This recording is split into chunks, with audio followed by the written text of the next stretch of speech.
Before humans conquered the highest summits on the planet, before science understood life on the roof of the world, there already existed a kingdom where every breath was a test of survival.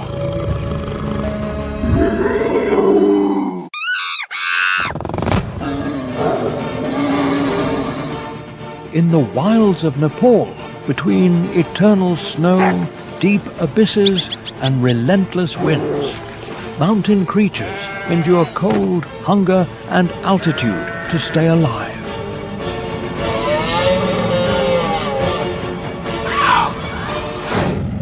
Welcome to wild Nepal, the savage kingdom at the highest peak in the world.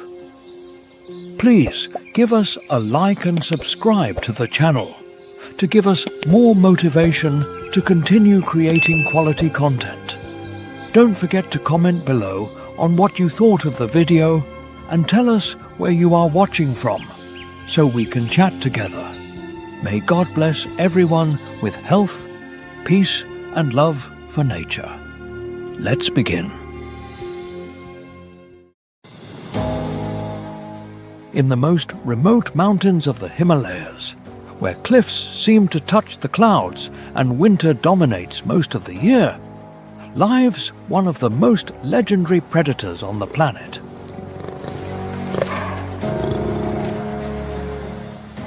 It is the snow leopard, known scientifically as Panthera uncia, the undisputed sovereign of the frozen heights.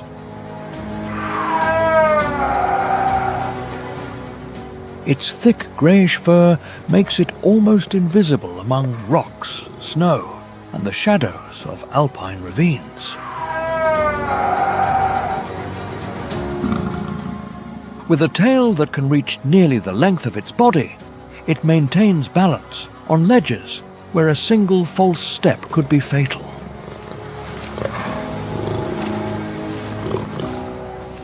But this winter, survival does not depend on it alone. A female must feed and protect two cubs that still depend completely on her experience to survive.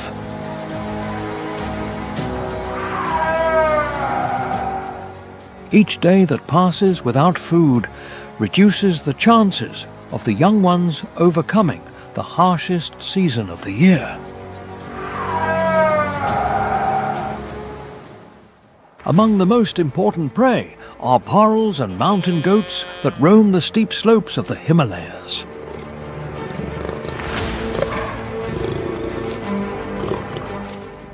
The female detects a group of bharals feeding on a rock wall hundreds of meters above the valley.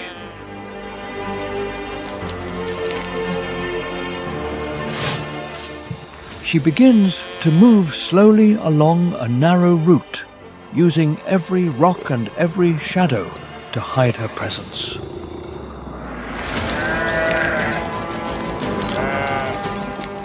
With every step, the risk increases because a fall in this terrain could end both the hunt and the life of the predator.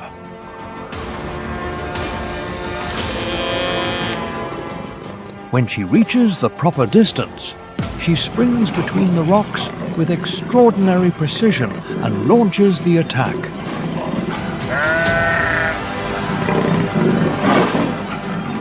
The hunt is decided on the edge of the abyss, where balance, experience and precision are as important as strength.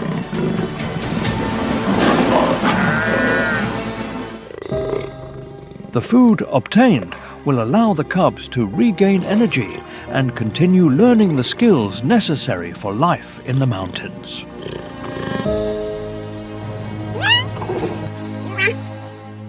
On the peaks of the Himalayas, the snow leopard proves that being the king of the mountains does not mean living without danger, but surviving every day where any mistake could be the last.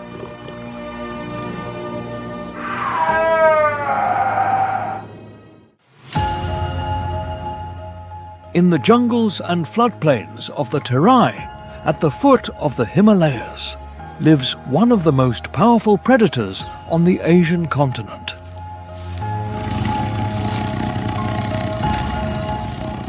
It is the Bengal tiger, known scientifically as Panthera tigris, the true sovereign of these tropical forests. An adult male can exceed 220 kilograms in weight and control a territory covering dozens of square kilometers. To maintain that dominance, it must constantly patrol the boundaries of its territory and watch for any sign of intrusion. Scent marks, scratches on trees, and fresh tracks are part of a complex communication system between tigers. Every protected border guarantees access to water, shelter, and enough prey to survive throughout the year. But valuable territories inevitably attract other males seeking to establish their own dominance.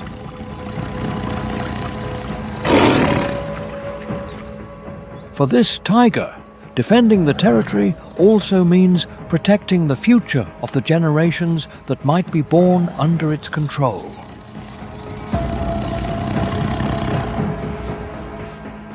Axis deer, wild boars, and other large herbivores constitute the main basis of its diet.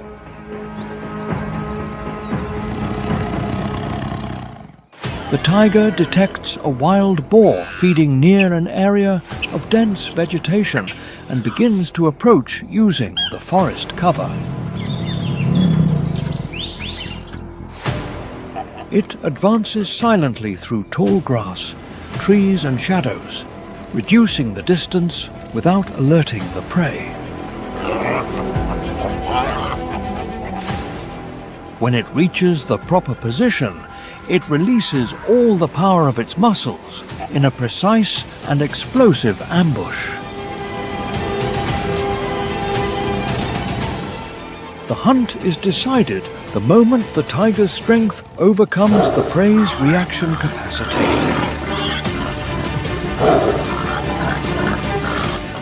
However, the life of a dominant male does not consist solely of hunting, but also of maintaining its position against potential rivals.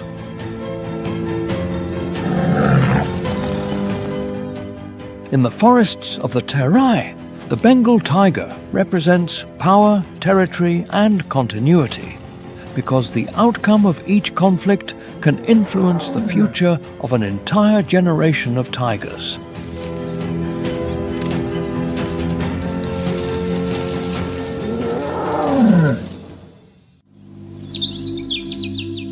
On the steepest slopes of the Himalayas, where air is thin and the cold is eternal, dwells a master of visual deception.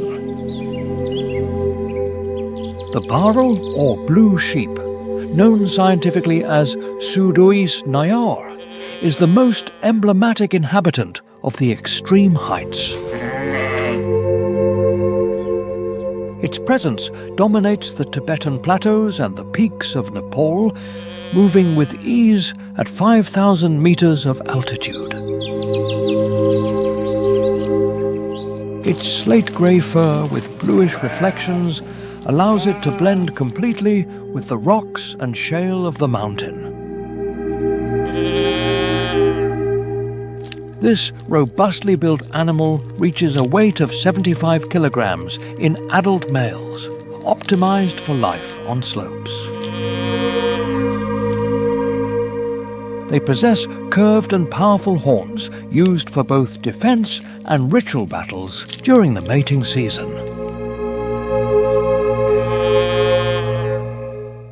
Their eyes with horizontal pupils catch the slightest movement on the cliffs, alerting the group to the presence of predators. Its main survival tactic is absolute immobility, trusting that its camouflage will make it invisible to any threat. When detection is inevitable, the parrel leaps between precipices with an agility that defies the laws of gravity. However, in the theatre of death of the Himalayas, this herbivore is the primary target of the ghost of the snows. The snow leopard depends on the parrel for more than 60% of its annual meat diet.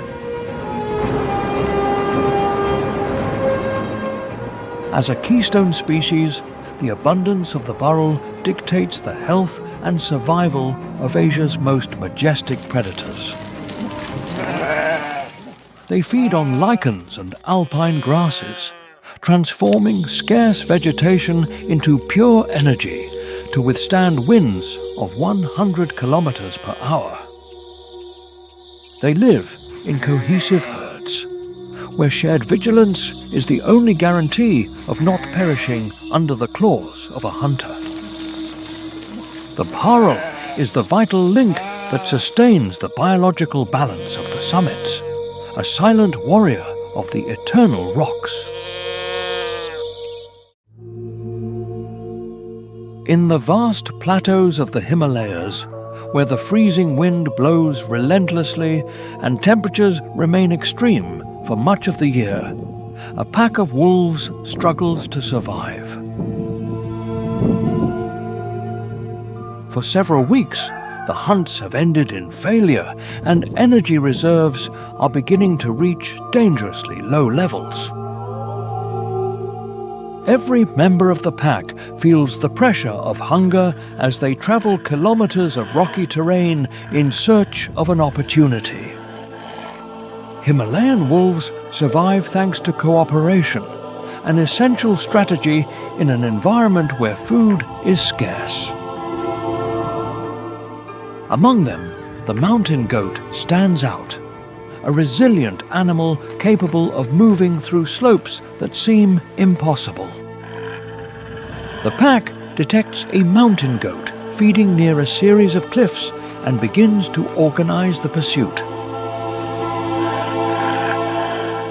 Several wolves move along the flanks while others advance along elevated routes to limit escape options. Coordination allows the group to use the terrain to their advantage, instead of relying solely on speed. The wolves detect the right moment and begin to close the distance from different directions. They force the mountain goat to move through increasingly difficult areas while slowly exhausting its endurance.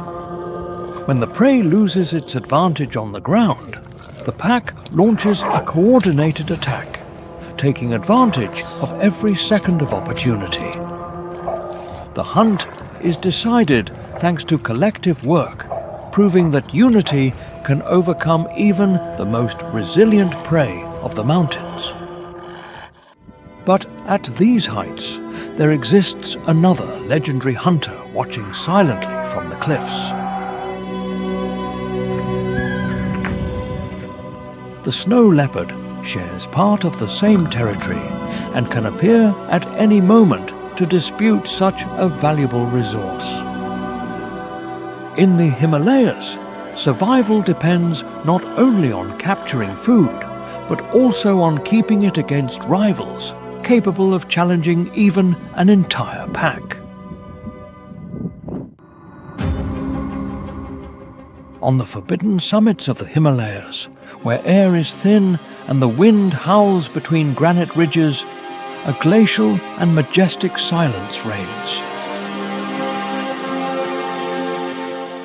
Here lives the golden eagle, a colossus of the sky with a wingspan of up to 2.5 meters of pure aerodynamic power. In a colossal nest built on a precipice with a 1,000-meter drop, a pair protects its only chick from the extreme cold. To feed their offspring in this hostile environment, these predators must carry out dozens of hunting raids every week. From a height of 3,000 meters, their eyes, 8 times more powerful than those of a human, detect the slightest movement in the valley. A Himalayan fox moves among the rocks, unsuspecting that it has been marked by the winged executioner from the vast blue sky. The eagle folds its wings and launches into a dizzying dive, reaching speeds exceeding 240 kilometers per hour. Its talons, with a pressure of 400 kilograms per square inch, are biological projectiles designed for an immediate lethal impact.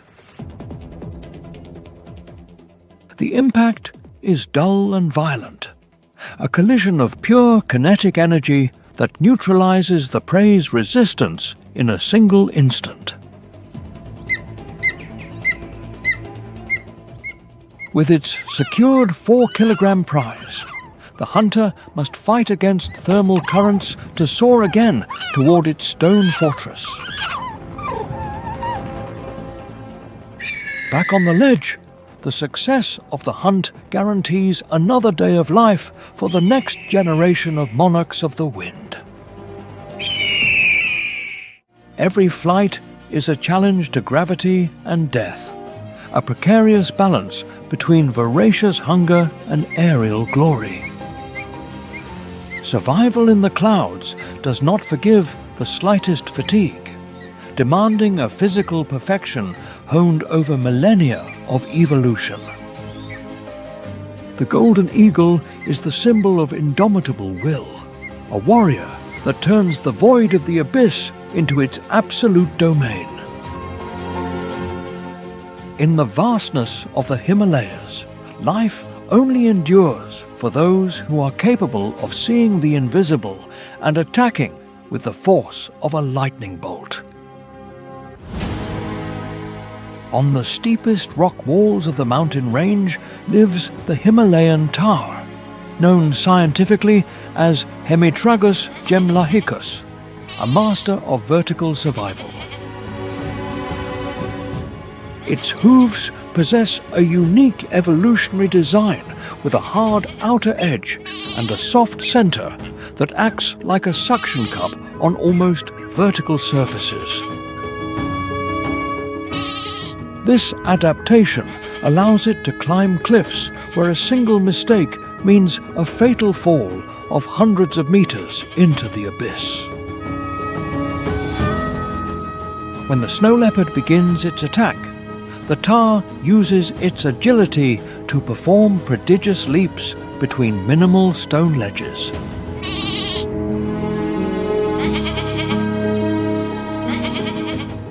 Its thick and woolly fur protects it from freezing winds at altitudes exceeding 4,000 meters above sea level.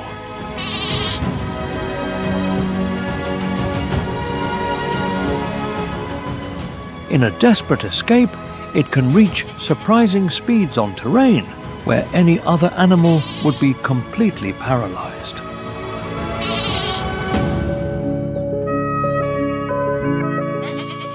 The Himalayan tahr is an acrobat of death, a warrior that defies gravity to escape the claws of Asia's most feared predator.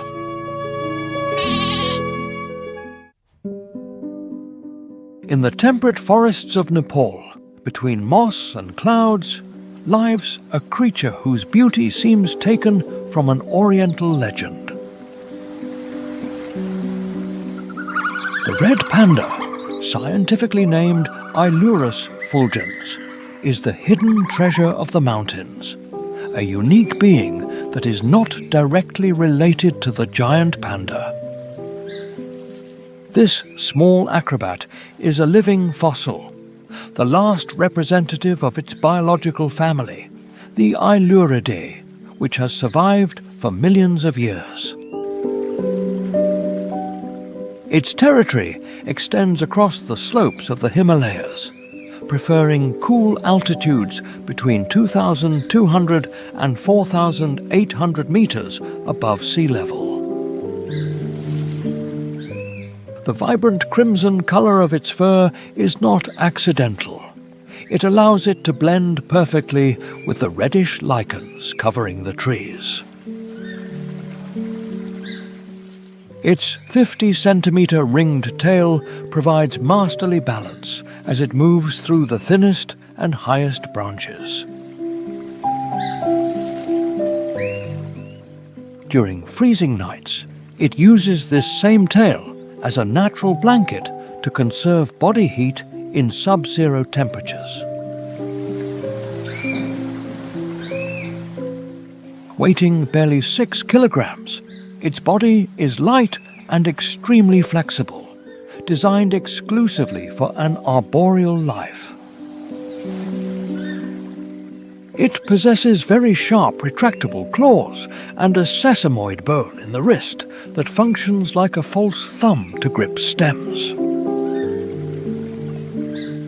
Bamboo constitutes 95% of its diet, consuming large quantities of tender leaves to obtain the necessary energy.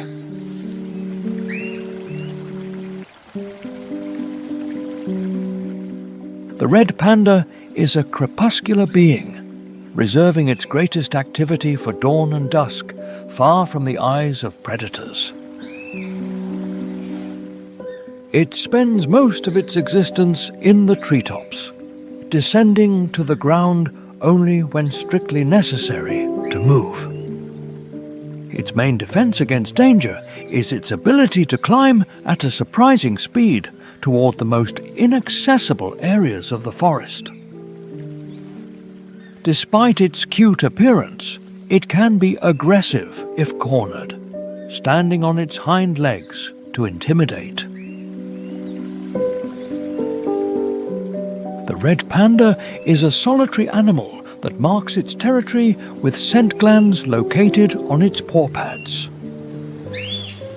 Its communication is based on subtle whistles and short sounds that resonate softly among the dense vegetation of Nepal.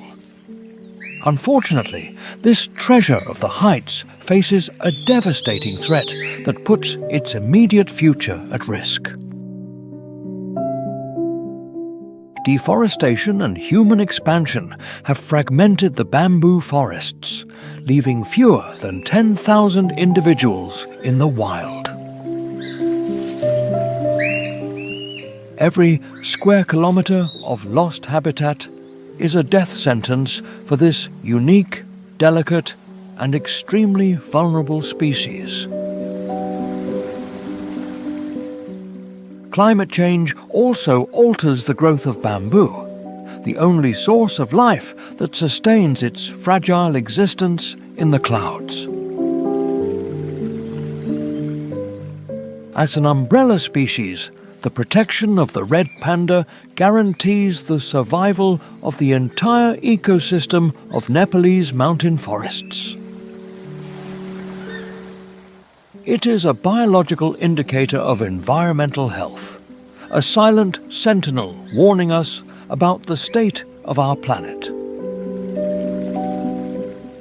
To see a red panda in the wild is to witness one of the rarest and most precious jewels of biological evolution in Asia. Safeguarding its future is a moral imperative to prevent this crimson flash from fading forever into the shadows of the Himalayas.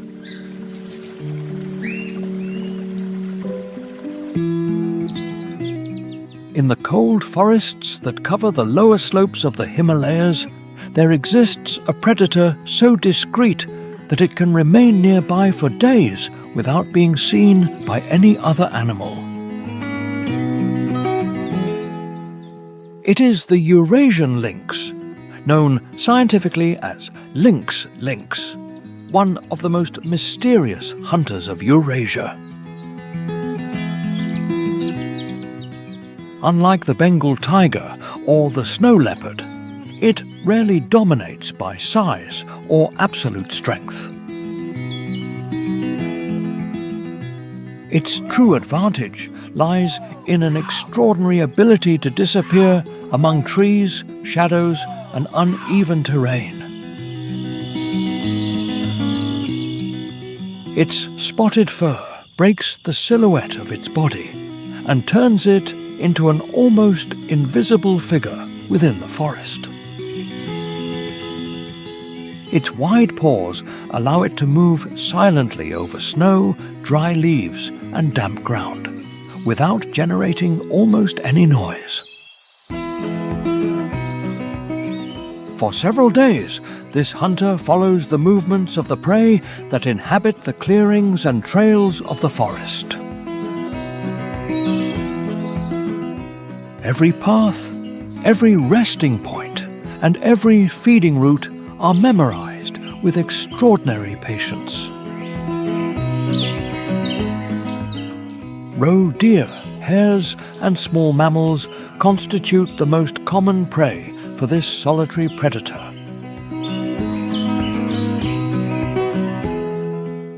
The lynx detects a roe deer feeding near a forested area and begins to approach using the natural cover. It advances slowly between trunks and bushes, using every shadow to hide its presence while reducing the distance. When it reaches the proper position, it emerges from the forest with a sudden burst of speed directed at a single target.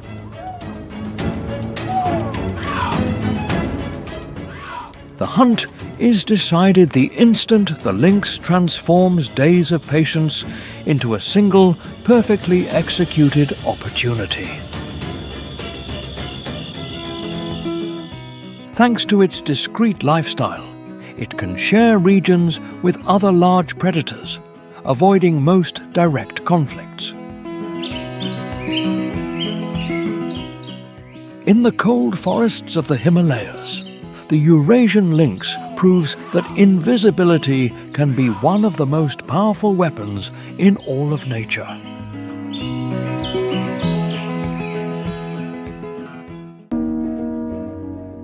On the frozen peaks, where the wind cuts like a knife, time is running out for the most massive predator of the heights. The Himalayan brown bear, Ursus arctos isabelinus, is a rare and majestic subspecies that reigns on the roof of the world.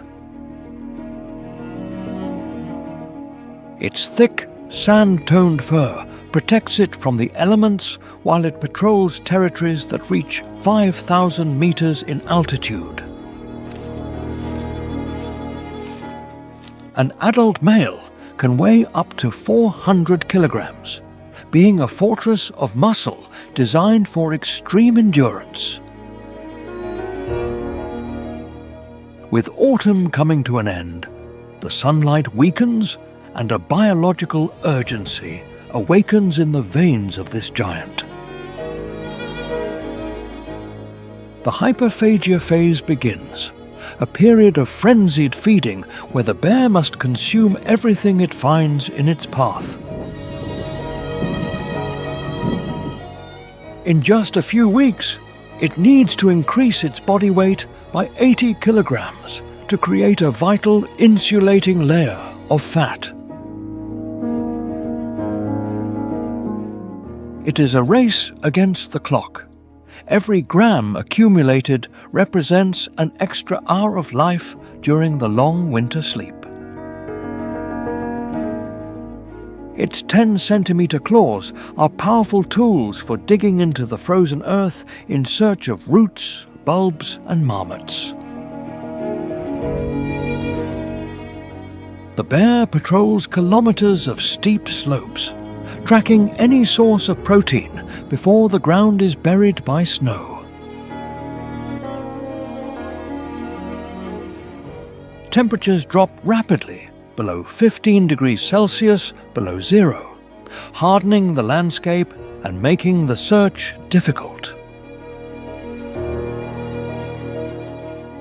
If it fails to reach the necessary weight, its metabolism will fail and it will not have enough energy to survive until spring.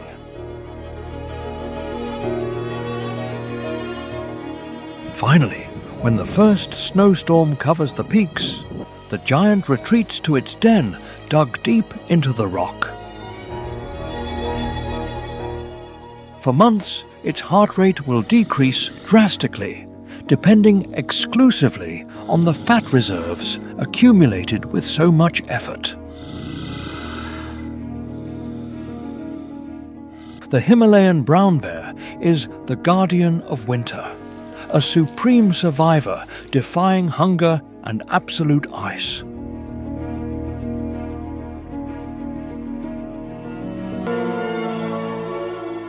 In the arid valleys of Tibet, under the perpetual shadow of snow-capped peaks, the freezing wind sweeps across a high-altitude desert of rock and snow.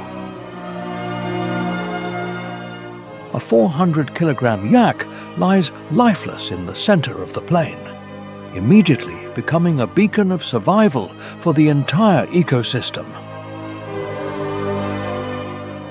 From the stratosphere descends the ultimate cleaner of the Himalayas, the Himalayan vulture, a titan watching from the very edge of space.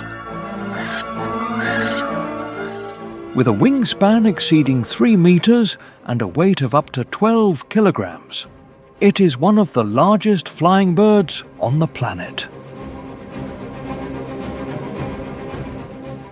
At temperatures of 30 degrees Celsius below zero, the frozen body of the yak is an armored chest of nutrients that few can open naturally. Tibetan foxes and ravens arrive first, but the real race for food begins when the first giant silhouettes cut through the wind. From a distance of 30 kilometers, thanks to vision 8 times superior to a human's, the vulture detects the carcass without needing a sense of smell. Its head and neck, devoid of long feathers, are perfect adaptations for penetrating remains without accumulating dangerous bacteria. Gliding without hardly flapping its giant wings, it saves every gram of energy in an environment where oxygen is an extremely scarce resource. In a few minutes, dozens of vultures drop into the valley like a storm of feathers, forming a living wall around the yak. Clash is inevitable as the vultures push and hiss violently, claiming their hierarchical right to the richest portion of meat. Their hooked and sharp beaks tear through the frozen skin with immense force, opening the path for smaller scavengers waiting around. In less than an hour, the hill is cleared, and only white bones testify to the relentless cycle of life in the heights. The Himalayan vulture fulfills its role without spilling a single drop of living blood, transforming death into the sustenance of the mountain range. On the roof of the world, life endures, thanks to these guardians who clean the earth so that nature can begin anew.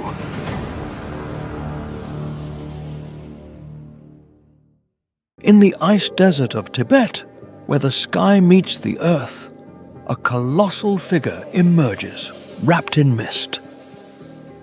The wild yak, Bos mutus, is the most resilient and massive inhabitant of the highest plateaus in the world. An alpha male can weigh up to 1,000 kilograms, a mass of muscle and fur that defies all laws of nature.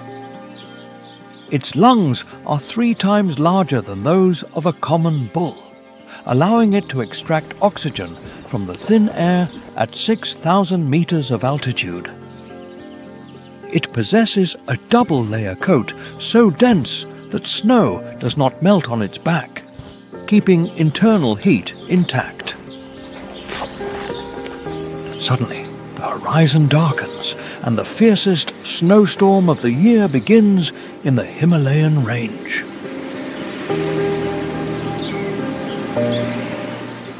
Winds of 120 kilometers per hour strike the herd, reducing visibility to less than a meter in a few seconds. The temperature drops rapidly to 40 degrees Celsius below freezing, turning every breath into instant ice crystals. Under a 2-meter blanket of snow, finding food becomes an almost impossible mission for the hungry group. The yak uses its large hooves as biological shovels to dig through the hard snow in search of frozen grasses and lichens.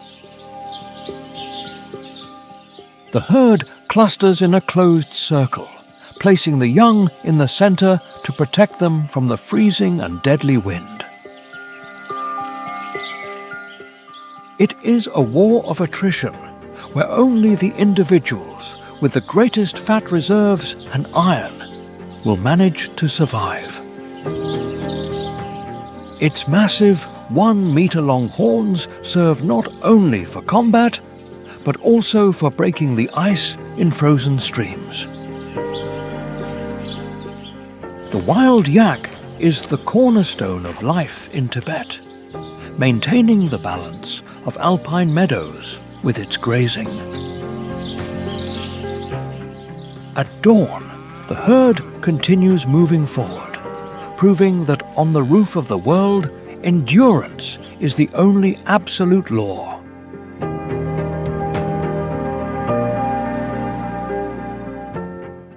Among the scattered rocks of the alpine meadows of the Himalayas lives a sentinel, small but vital to the ecosystem. The Himalayan marmot, scientifically known as Marmota himalayana, is one of the mammals living at the highest altitude in the world. Its presence is common on the Tibetan Plateau and the high-altitude valleys of Nepal, reaching territories above 5,000 meters. This robustly built rodent possesses a dense yellowish fur that allows it to withstand the freezing mountain wind. An adult specimen can reach a length of 60 centimeters and a weight of up to 9 kilograms before hibernation. Its legs are equipped with powerful claws designed to dig deep tunnel systems into the frozen ground. These underground labyrinths can descend up to 10 meters deep, providing a safe refuge against extreme weather.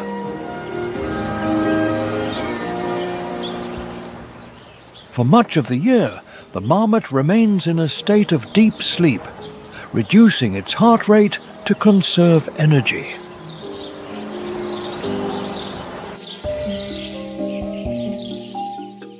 Upon emerging from their burrows, these animals adopt an upright posture on their hind legs to watch the horizon. Their vision and hearing are tuned to detect the flight of an eagle or the silent approach of a wolf. At the slightest threat, the marmot launches a sharp and piercing whistle that resonates across the meadow like an alarm siren. This warning cry allows the entire colony to disappear underground in a fraction of a second, escaping certain death.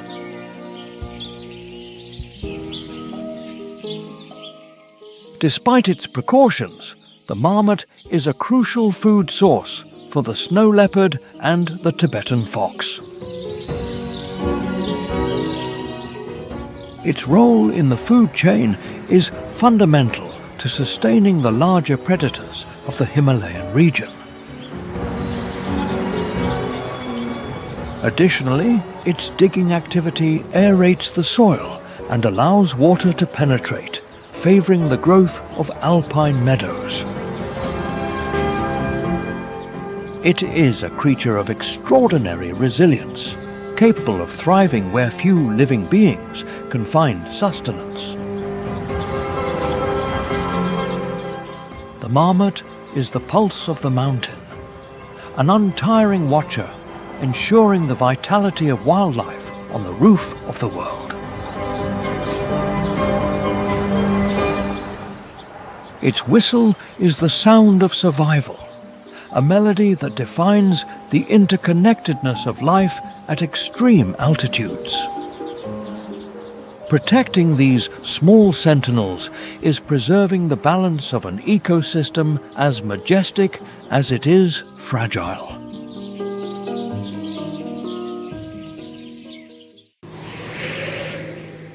On the coldest and most wind-punished slopes of the Himalayan range lives a tiny titan that defies the laws of survival.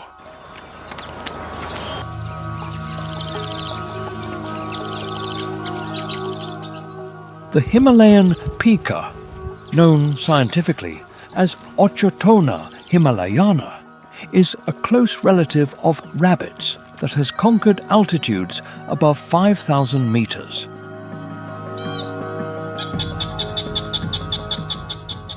With a size barely reaching 20 centimeters and a weight of 200 grams, this small mammal is a prodigy of biological adaptation.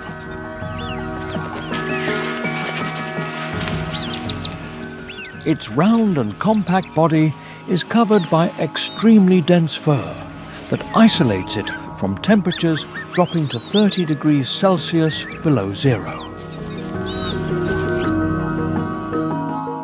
Unlike the marmot, the pika does not hibernate, forcing it to face the cruelest winter on Earth with an active and laborious strategy. During the brief alpine summer, the pika transforms into a tireless high-altitude farmer, collecting plants, flowers and grasses.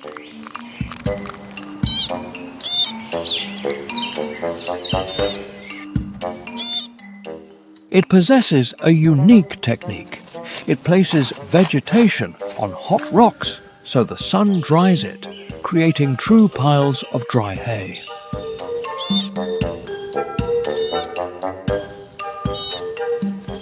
This drying process is vital to prevent food from rotting under the snow and to preserve its nutritional properties for months. A single pika can make hundreds of trips a day, carrying loads of vegetation that often exceed its own weight.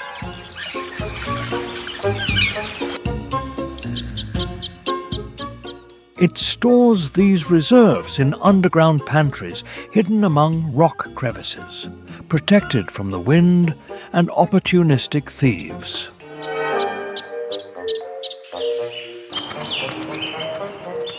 Its metabolism is incredibly high, maintaining an internal body temperature of 40 degrees Celsius to generate the necessary heat. This high metabolic rate requires a constant consumption of energy, making its hay piles its only life insurance.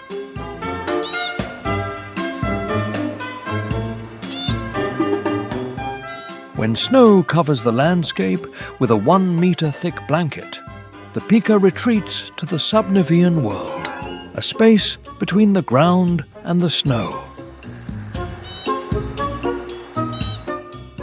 In this frozen refuge, the pika moves through narrow tunnels, feeding on its reserves while the outside is punished by storms.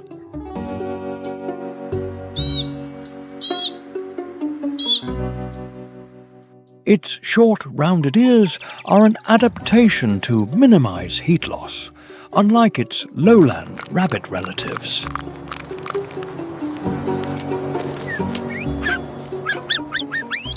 Despite its small size, the pika is extremely territorial and will defend its hay piles with sharp squeaks and rapid chases.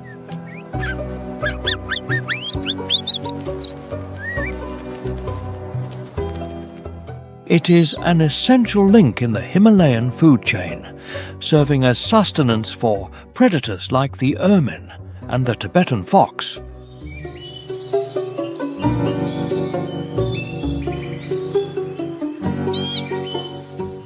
Furthermore, its gathering activities and organic waste enrich the poor soil of the high mountains, allowing flora to thrive.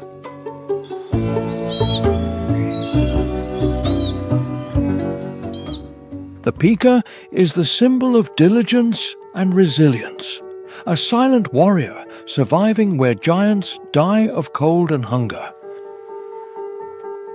Its existence proves that strategic intelligence and preparation are weapons as powerful as brute force in nature.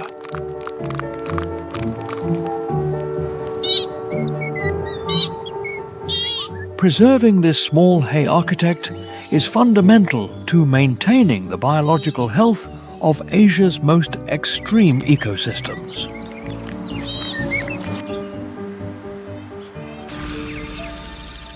Leaving behind the ice peaks, we descend to the alluvial plains of the Terai, where a prehistoric ironclad reigns.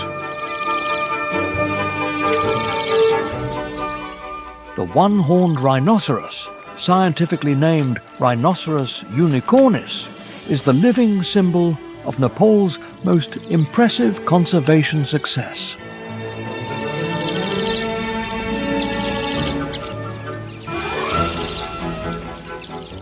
This terrestrial titan can reach a weight of 2,200 kilograms, making it one of the heaviest and most powerful mammals on the planet.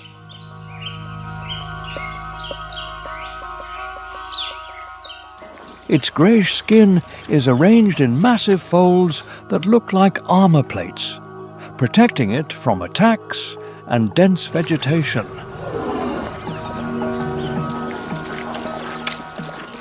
It possesses a single keratin horn that can measure up to 60 centimeters long, a lethal defense tool and a symbol of status.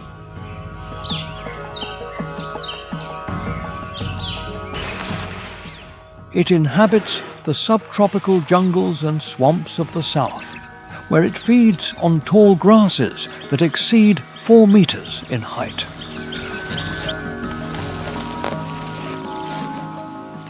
Despite its heavy appearance, it is an excellent swimmer that crosses rushing rivers with an agility that defies its large body volume.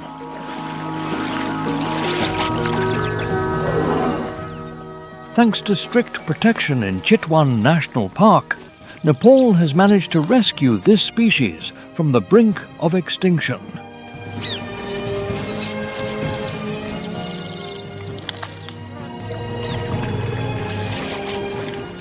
When provoked, this giant initiates an unstoppable charge, reaching a speed of 40 kilometers per hour, destroying everything in its path.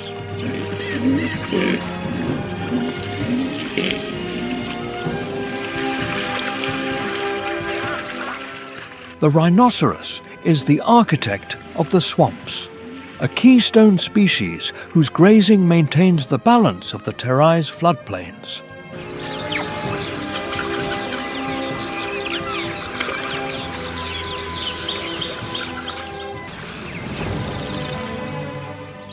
In the dense cloud forests of Nepal, amid persistent fog, emerges the Asian black bear, the guardian of the middle slopes.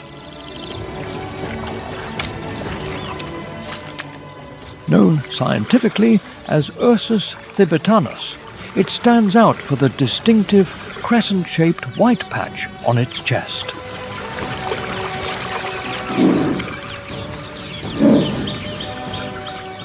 An adult male can weigh up to 200 kilograms, possessing powerful musculature ideal for vertical climbing.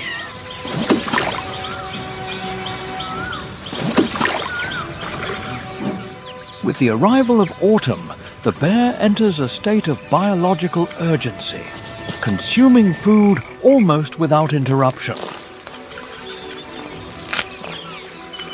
It's an absolute master of forest heights, capable of climbing 30-meter trees to reach the sweetest fruits.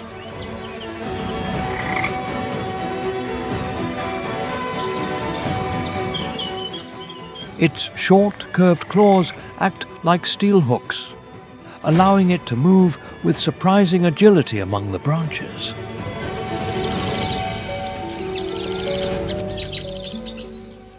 The black bear exploits every resource, from fat-rich acorns to wild berries that stain its dark fur.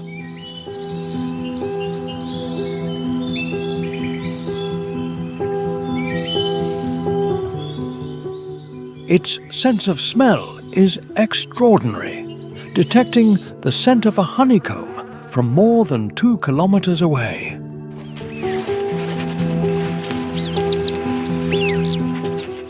It does not fear stings. It destroys bee nests high in the canopy to obtain the concentrated energy of honey and larvae.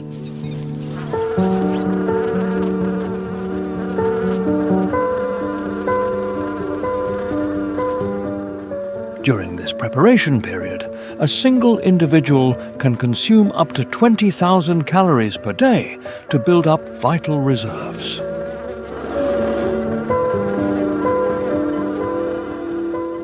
As a forest architect, by dispersing seeds and opening clearings in the canopy, it guarantees the renewal of mountain flora.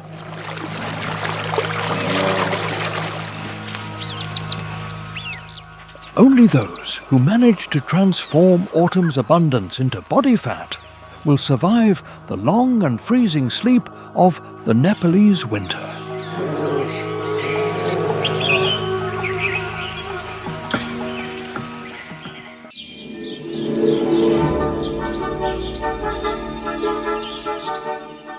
Nepal is a unique vertical kingdom on Earth, where geography defies the limits of human imagination.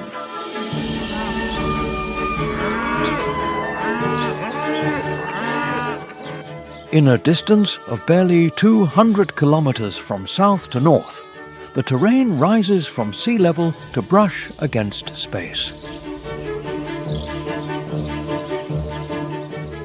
This astonishing climatic gradation creates a mosaic of life that has no equal in any other region of the planet. In the southern lowlands, the Terai Belt pulses with a hot and humid subtropical climate.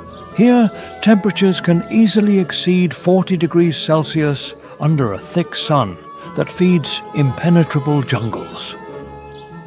It is the domain of sal trees and swamps that serve as refuge for Bengal tigers and Asian elephants. As one ascends toward the middle hills, the air becomes cooler and the atmosphere fills with a mystical mist. Between 2,000 and 3,000 meters of altitude, cloud forests wrap the slopes in an eternal blanket of moisture. It is a world of transition where oak and rhododendron dominate the landscape, bursting into colors during spring.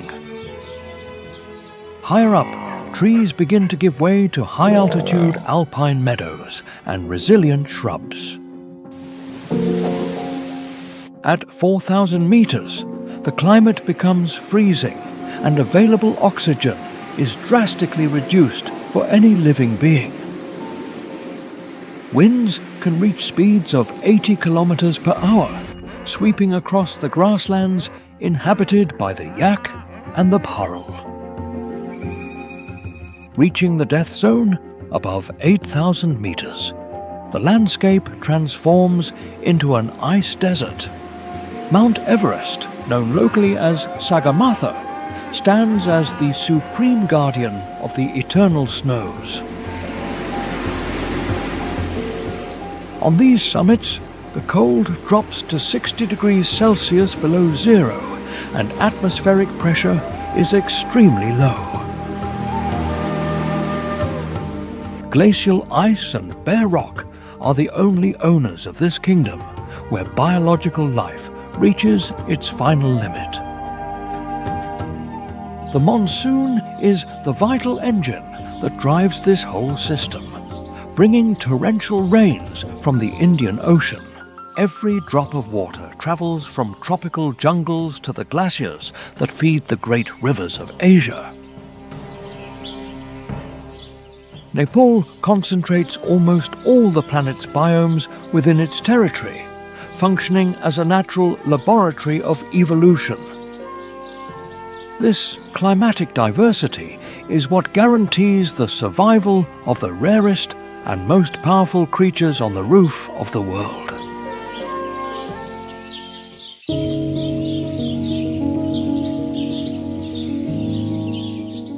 The future of the sacred summits and deep jungles of Nepal faces its most critical challenge in modern history today.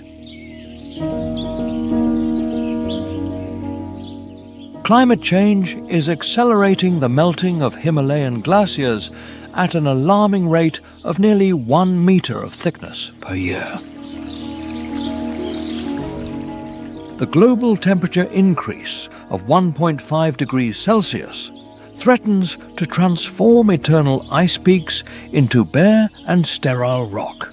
This phenomenon, known as the Third Pole Crisis, puts the water supply for millions of people across the continent at risk. The snow leopard, sovereign of the heights, sees its habitat fragment as the tree line ascends due to the heat. It is estimated that fewer than 500 individuals of this feline remain in Nepal, struggling against prey scarcity and territory loss. In the lowlands, the Bengal tiger faces constant pressure from human expansion and the degradation of biological corridors.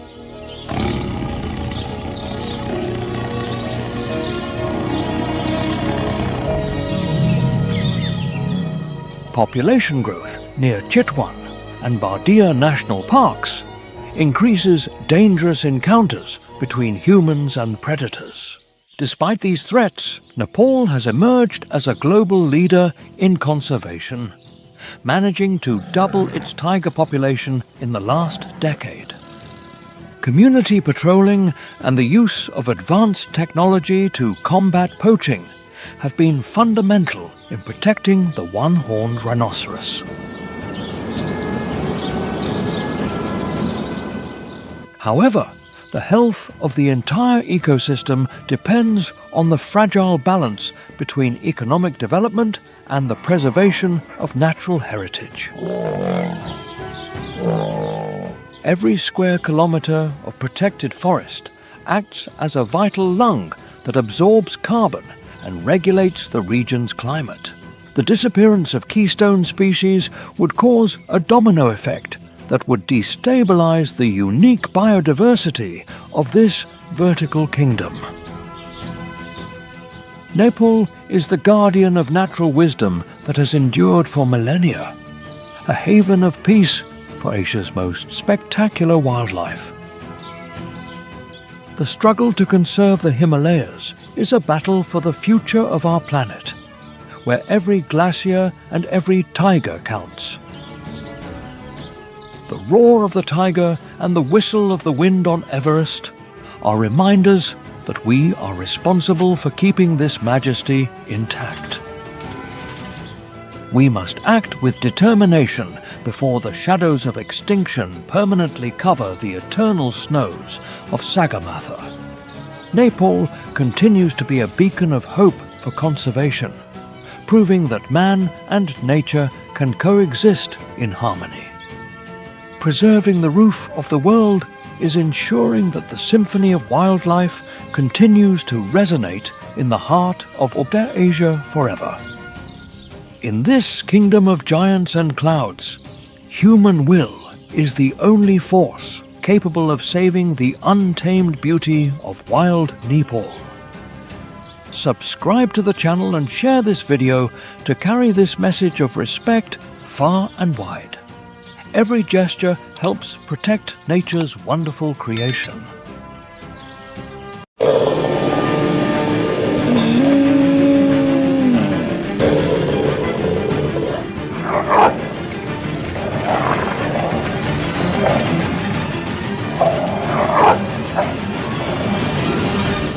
Before humans fully understood the power of the wild winter, before science could explain how life survives beneath ice and snow, there already existed a world where the cold tested every living creature.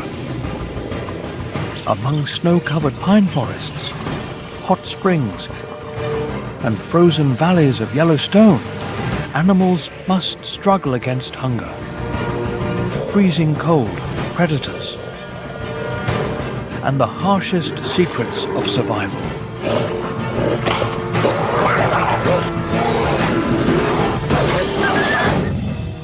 Welcome to Extreme Yellowstone, Survival Secrets in the Coldest Winter. Please give us a like and subscribe to the channel to motivate us to keep creating more quality content. Don't forget to leave a comment below sharing your thoughts about the video, and tell us where you are watching from so we can discuss it together. Let's begin.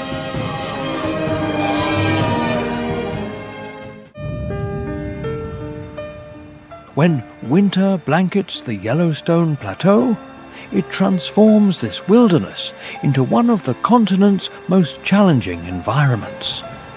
Snow accumulates meters deep in the valleys and slopes, while temperatures frequently drop far below freezing.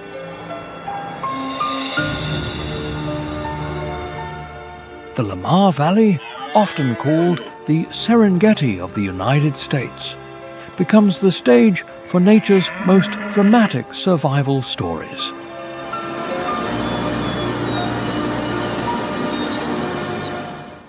For the grey wolf, reintroduced to Yellowstone in the mid-1990s, winter is a time of opportunity. Their thick double coats and efficient pack hunting tactics help them adapt perfectly to these extreme conditions.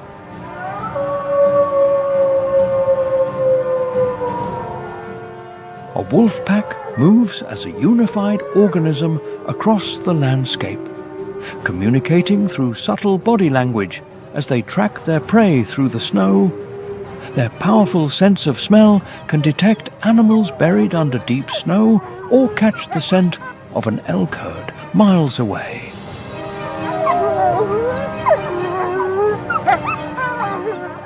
The confrontation between wolf and elk dates back to the dawn of time, a deadly ballet where each side knows its role well. The elk, despite its colossal size and dangerous antlers, finds itself at a disadvantage in deep snow.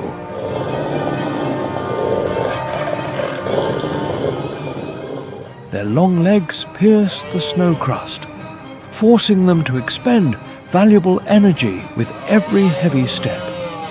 Wolves, with lighter bodies and wider paws, can often travel across the surface with relative ease.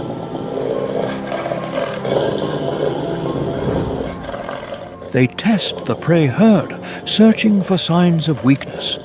They identify an animal that lags behind, walks with a slight limp, or shows hesitation. The decision to attack is not made lightly. Every encounter carries the risk of injury from sharp hooves or antlers. A broken jaw or an injured leg can mean death for a predator that must hunt to live. Once decided, the pack coordinates with astonishing precision. Some wolves create distractions while others approach from behind. The chase can last for minutes or miles, and every animal must put its endurance to the ultimate test.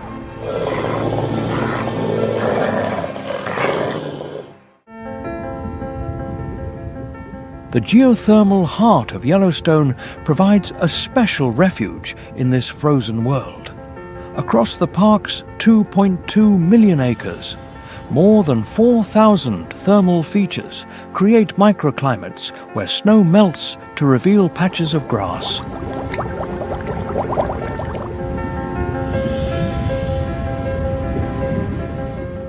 These oases become meeting points for Yellowstone's most iconic resident, the American bison, weighing up to 900 kilograms. These living monuments of prehistoric North America developed extraordinary adaptations to survive the winter.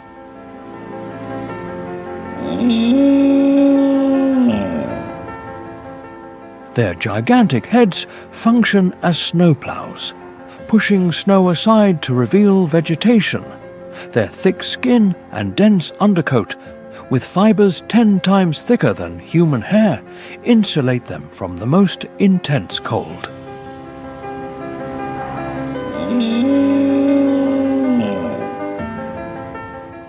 Bison reduce their metabolism during the winter, conserving energy by moving less and digesting food more slowly. The landscape of Yellowstone in winter is defined by its extremes.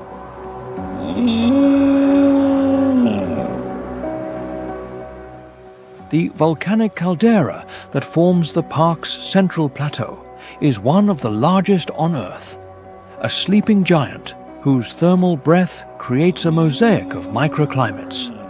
In some areas, just centimeters away from the snowpack, the ground remains warm enough to sustain plant life.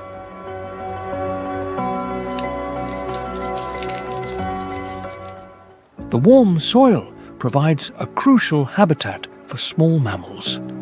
The red fox has perfected a remarkable hunting technique to survive the winter.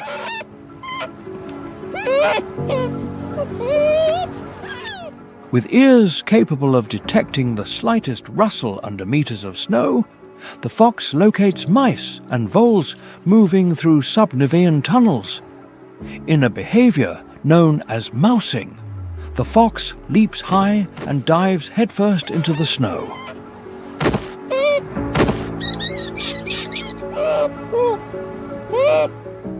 The fox often emerges with prey in its jaws. These small predators must consume an amount of food equivalent to their own body weight every 2 days to maintain their energy throughout the winter.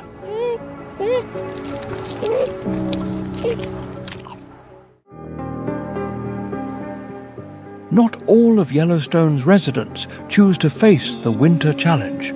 Nearly 150 bird species depart for warmer climates, while others, like the grizzly bear, opt for hibernation.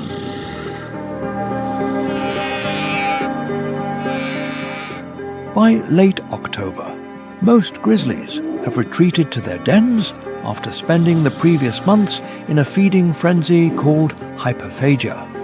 They consume up to 20,000 calories daily to build up fat reserves for their long sleep.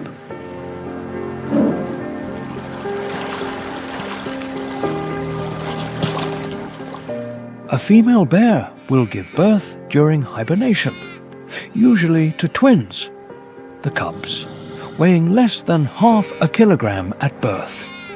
Nurse and grow in the safety of the den while winter rages outside.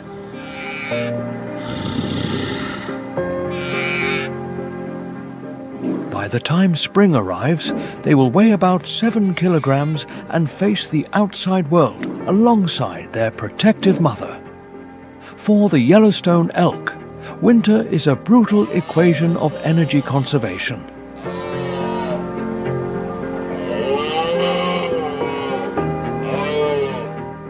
These magnificent ungulates, with a population of over 10,000 in the ecosystem, must find enough food to survive while spending as little energy as possible. Many migrate to lower elevations outside the park, following ancestral routes used by their predecessors for millennia.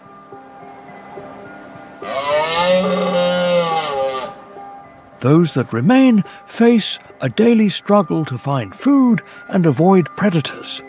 The sound of elk hooves scraping at the snow becomes the winter soundtrack of the valleys.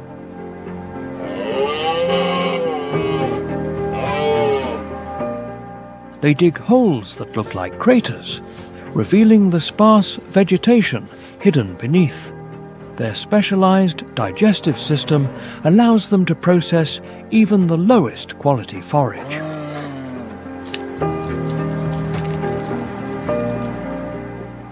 Elk extract maximum nutrients from frozen grasses and shrubs that would provide very little sustenance to other species.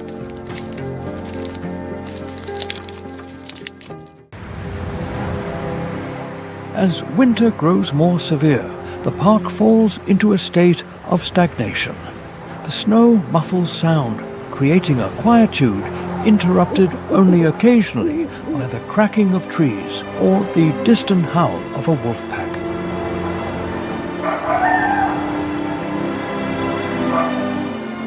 Temperatures can vary drastically, from piercing cold under clear skies to relative warmth during snowstorms when clouds act as thermal insulation.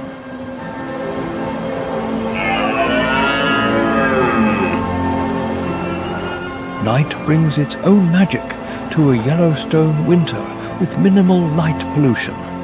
The stars shine with unusual clarity and, occasionally, auroras dance in the sky in green curtains. The cold air transmits sound with amazing efficiency. It reaches the point where the hoot of a great horned owl can be heard from miles away.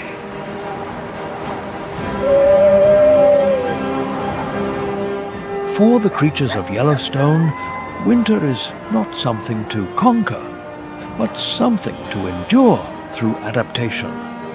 Each species carries with it the wisdom of countless generations etched into its body and behavior.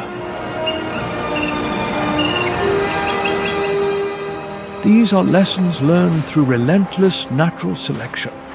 This knowledge is manifest in the bison's giant head, developed to clear snow, and in the fox's precise strike.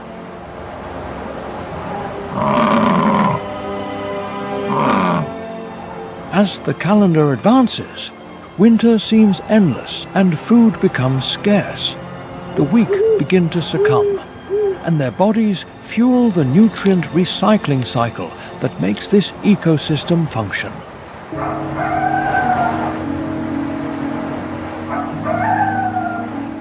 After the long silence, the first sounds of spring emerge timidly with the dripping of icicles. The gentle murmur of streams under the ice is heard, along with the distant call of Canada geese.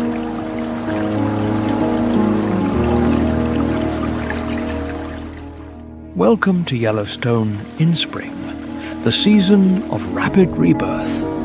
Here, life accelerates from the lethargic rhythm of winter to the hurried pulse of reproduction.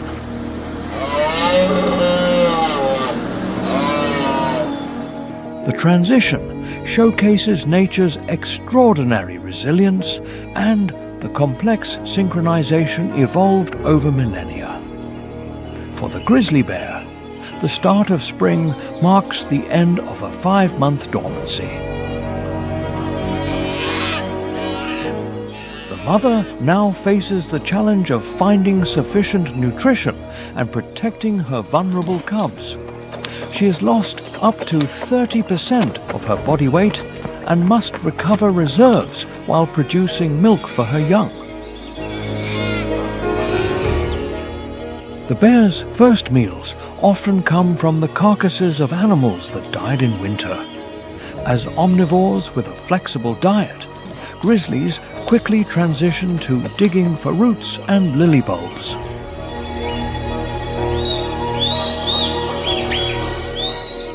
Their massive shoulder muscles and long claws make them efficient excavators. Communication becomes crucial, and tree marking acts as a complex olfactory bulletin board.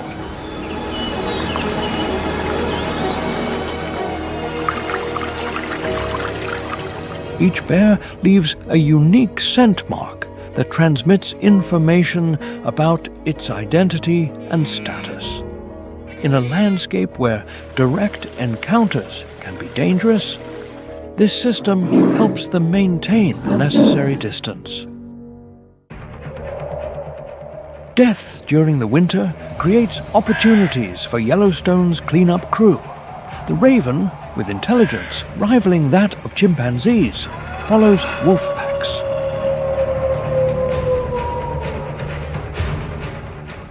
It knows that a successful hunt will provide a feast. These cunning birds have been observed pulling the tails of wolves to distract them and lure them away from a carcass.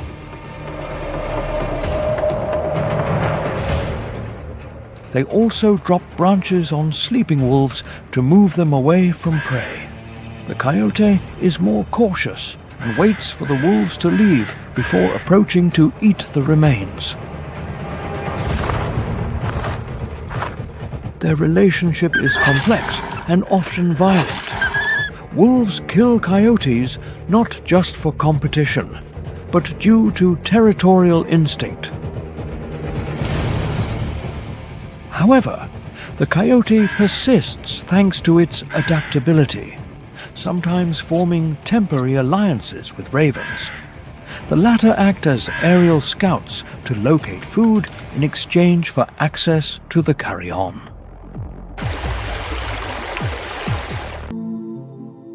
Not all winter residents of Yellowstone merely endure the rigor. Some species seem to enjoy it. River otters transform ice-covered channels into genuine playgrounds. They create slides along the riverbanks to move with efficiency and for pure pleasure. These mustelids keep breathing holes open in the ice to fish and can hold their breath for up to 4 minutes. Their dense fur helps them retain heat even in the most frigid waters.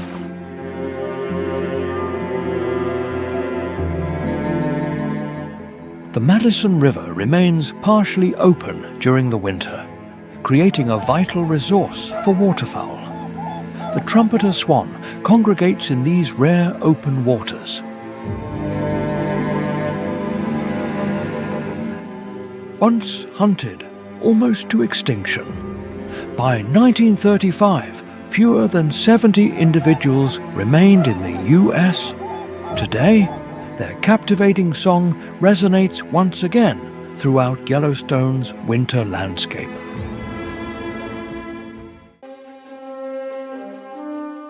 For wolf packs in Yellowstone, spring brings new challenges and opportunities. The alpha female, who mated in February, now prepares to give birth. The entire pack becomes more protective than ever of their den, which is usually an enlarged old badger or coyote burrow, or a natural cavity among tree roots. In this sanctuary, 4 to 6 cubs will be born, blind and totally dependent on their mother and the extended family structure of the pack.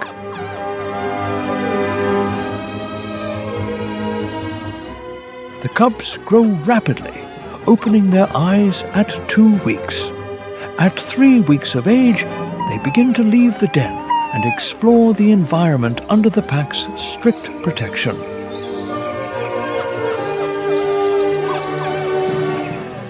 The entire group participates in the rearing. Non-breeding members bring food and take turns as babysitters while others hunt. This collective rearing tactic increases survival chances in a hostile environment where hunting success is never guaranteed. Spring predation requires different tactics than those used in winter.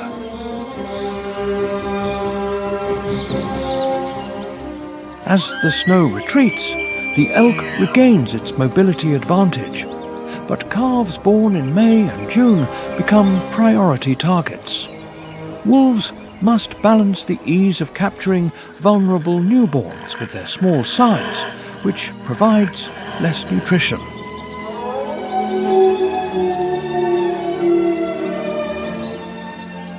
Adult elk, especially females recovering from birth and winter, remain vulnerable as they have not yet regained their optimal physical condition. The bison calving season transforms Yellowstone's demographic landscape.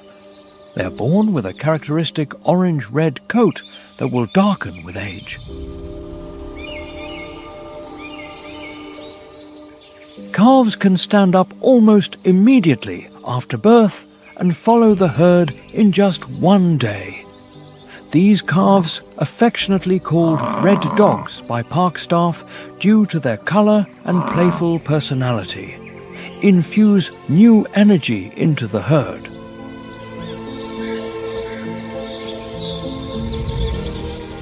Bison mothers form loose nursery groups, creating a solid defensive barrier around their young.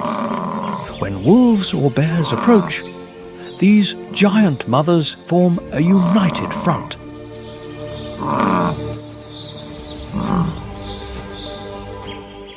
Their sharp horns and 900-kilogram bodies force predators to reconsider. Even the grizzly, the apex predator, must be cautious when approaching a defensive bison herd.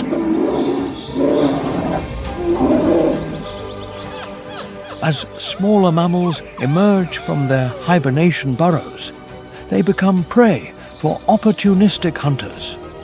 The coyote shifts its diet from scavenger to hunter of ground squirrels, voles, and mice.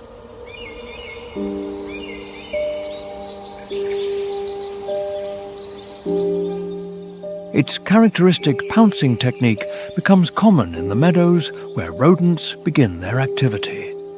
The fastest animal in North America, the pronghorn, returns to the north of the park as the snow melts.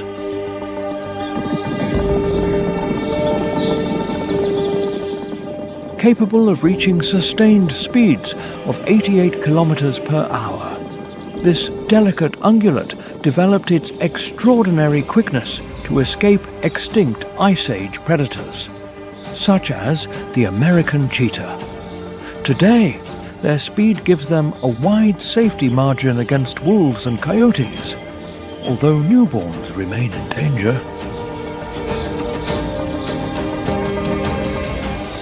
Females separate from the herd to give birth, usually to twins, and hide them in the tall grass during the first few weeks.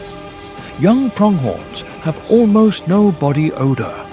Their spotted coat provides excellent camouflage, and they remain instinctively motionless in the face of danger.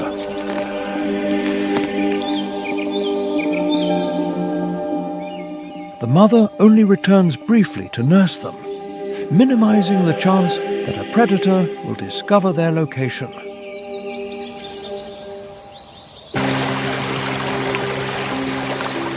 The fish spawning season attracts attention from the air.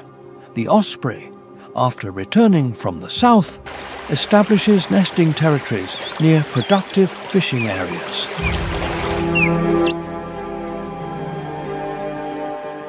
This expert hunter can submerge completely in the water, feet first, to catch fish before emerging with the prey held firmly in its curved talons.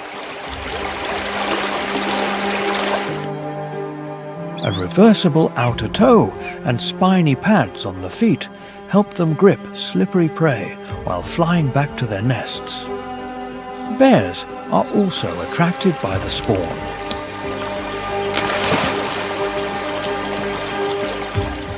Although the Yellowstone grizzly is not as skilled a fisherman as its coastal relatives, the concentrated source of protein attracts hungry individuals to the stream banks.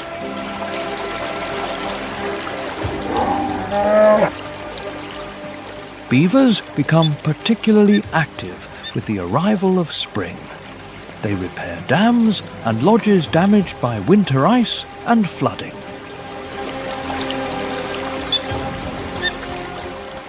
These ecosystem engineers transform the landscape with their constructions, creating wetlands that benefit countless species. A beaver family can felling hundreds of trees a year, preferring aspens and willows. Beaver incisors are extraordinary tools. They are self-sharpening and grow continuously, with an iron-reinforced enamel layer that gives them their characteristic orange color. These specialized teeth allow them to gnaw on trees much larger than their own bodies, shaping the riparian environment and increasing the biodiversity of the entire system. As the wetlands thaw, Yellowstone's resident birds return in waves. The sandhill crane, among the first to arrive, performs sophisticated courtship dances in the open meadows. Standing nearly 1.5 meters tall, these ancient birds dance with wings partially extended. They leap and bow in synchronized movements that reinforce pair bonds that can last for decades. Warmer days also trigger amphibian reproduction. The western toad emerges from hibernation and congregates in shallow pools. Males emit choruses of calls to attract females. After mating, the female deposits long strings of up to 16,000 eggs.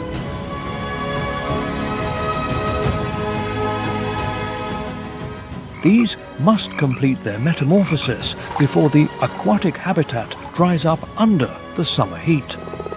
These amphibians are vital indicators of ecosystem health because their permeable skin makes them vulnerable. In the coniferous forests, the American marten moves with amazing agility among the treetops. These small predators can take down prey larger than themselves, such as snowshoe hares.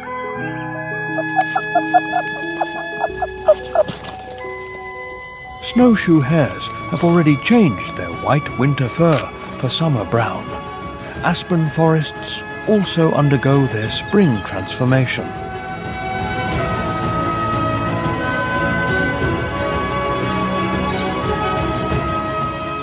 These trees reproduce primarily by root suckers, forming clonal colonies where hundreds of trees are actually part of the same gigantic organism.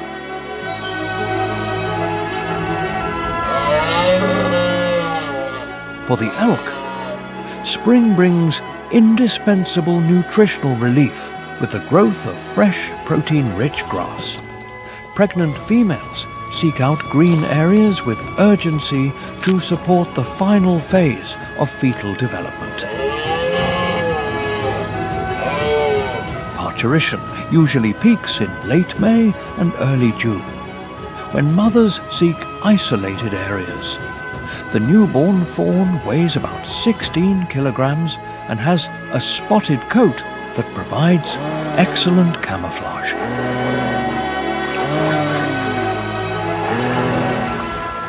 In their first few weeks, they remain silent and hidden while the mother grazes nearby and returns several times a day to nurse them.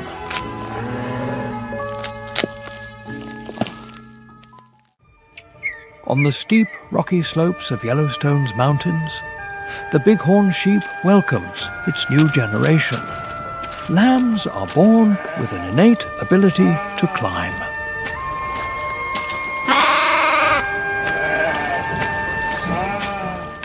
They develop rapidly under the guidance of their mothers. Just days after birth, they can navigate precarious ledges and near vertical cliffs. This adaptation allows them to escape predators that cannot follow them into such challenging terrain. Meadows and forest edges become the stage for bird courtships.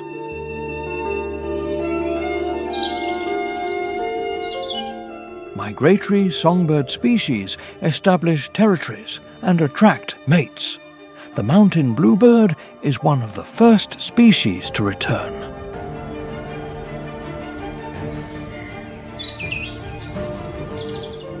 The male displays his radiant sky blue plumage. He performs aerial displays and shows potential nest cavities to demanding females. Their insectivorous diet forces them to synchronize their return with precision. If they arrive too early, they might not find enough food. If they arrive too late, the best sites will already have been occupied.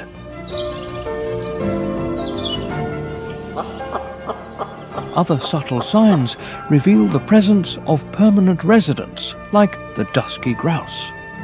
The male establishes display territories where he performs his characteristic wing beating.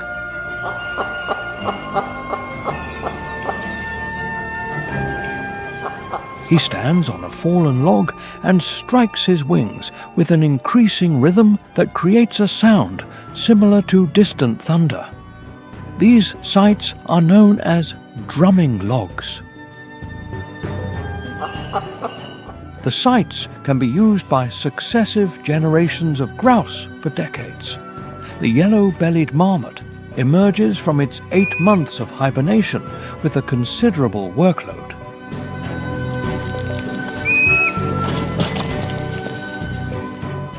These large ground squirrels must regain the weight lost during the long winter sleep. They prepare for the short summer breeding season. Their warning whistles echo across the rocky slopes to alert the colony of potential aerial threats. The main danger is the golden eagle.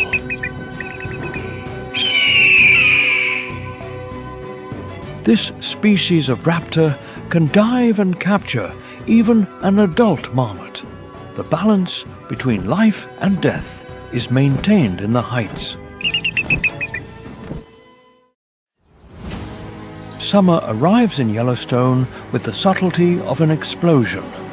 It is the season of an abundance almost unimaginable during the winter. The short window of ideal conditions triggers a biological race for growth and reproduction. It is the time for preparations for future challenges.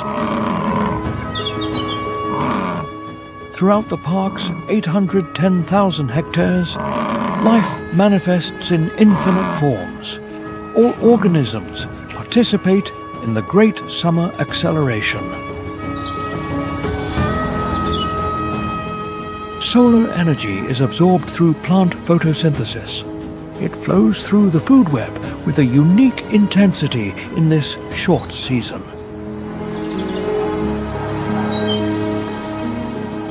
For the grizzly bear, summer represents an opportunity for survival.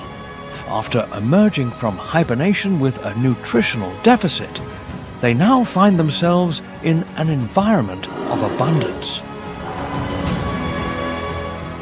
Females with cubs are under special pressure.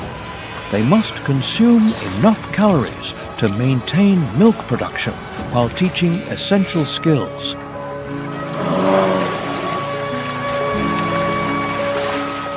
A grizzly mother can travel across hundreds of square kilometers during the summer. She guides her litter to seasonal food sources as they become available.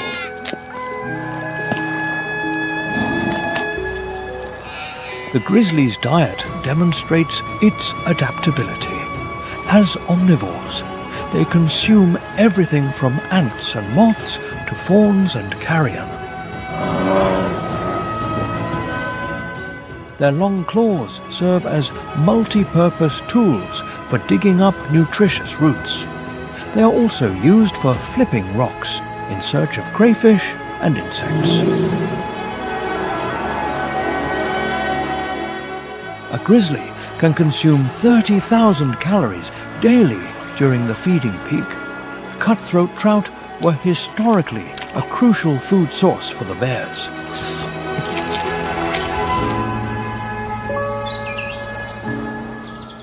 The illegal introduction of non-native lake trout devastated the cutthroat trout population.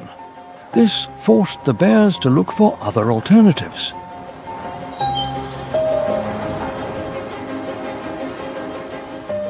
Bison enter their breeding season, or rut, as the summer progresses. Megills reintegrate into the large herds dominated by females and young. The change in the male's behavior is drastic. Their usually calm character gives way to aggressive displays as they compete for mates.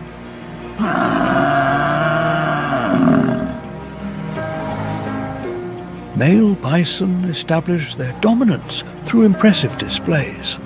They scrape the earth, creating mud holes to wallow in and cover their bodies with dirt. This behavior serves to ward off insects and to demonstrate size and strength. Their bellows echo for miles through the valleys.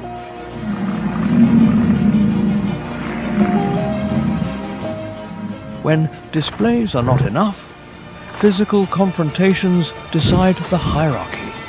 These battles between 900-kilogram giants can reach an astonishing intensity.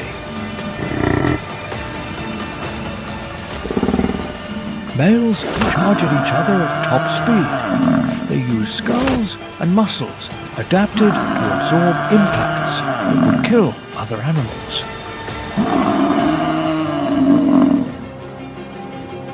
Although rarely fatal, these battles can cause serious injuries. They reduce the male's chances of survival in the winter. The rut transforms the dynamics of the herd. Males test the receptivity of females using their acute sense of smell to detect hormonal changes. A female is only fertile for less than 24 hours. The largest and most dominant specimens perform most of the breeding, ensuring genetic quality.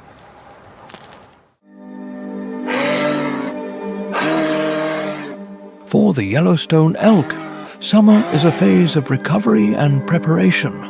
The females that gave birth in late spring now graze in the rich meadows.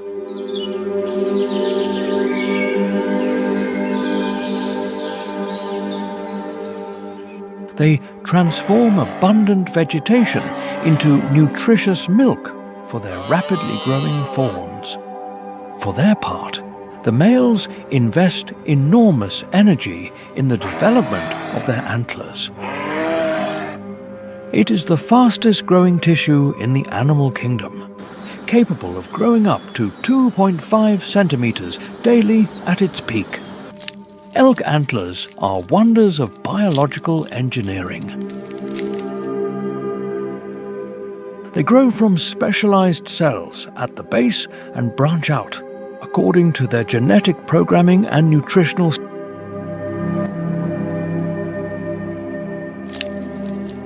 It is a specialized layer of skin rich in blood vessels that transport bone. At the end of summer, the antlers harden and blood flow ceases.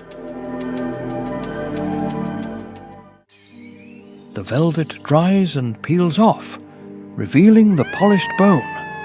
Wolf cubs born in April have now left the den and established rendezvous sites on the ground. These places become the social center of the pack, where the cubs develop crucial skills through games that simulate adult behavior. They practice chases, leaps, and the establishment of hierarchies. They perform simulated fights and tests of strength. Adult pack members take turns hunting and caring for the cubs, maintaining the cooperative social structure. Upon return, the hunters regurgitate partially digested meat to feed the young and the adults who stayed behind to guard the site. Summer poses its own challenges for Yellowstone's wolves. Their thick double coat, a great advantage in winter, is now a burden under the summer heat. Wolves are active primarily at dawn and dusk. They rest in shaded areas during the hottest hours. Their success rate in hunting decreases compared to winter, as the prey has regained strength and mobility.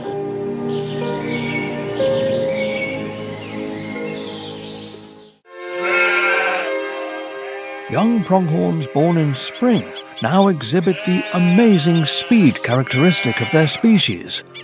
By midsummer, they can outrun almost any predator.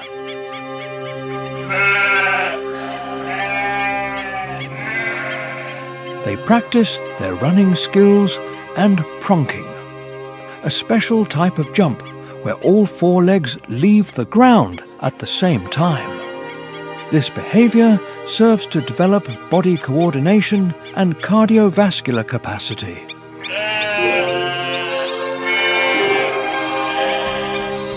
The pronghorn's giant eyes reveal its evolutionary history. With pupils that are always horizontal and a visual field of nearly 320 degrees, they can detect movement at distances of up to 6 kilometers.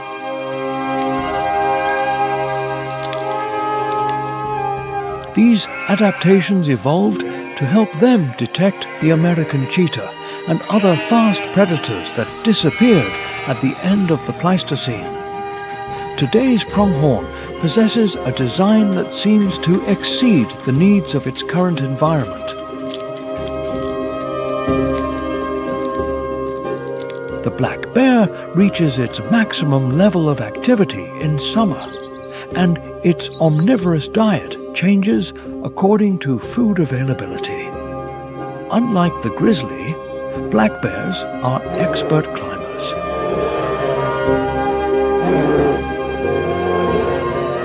They use this skill both to find food and to escape threats.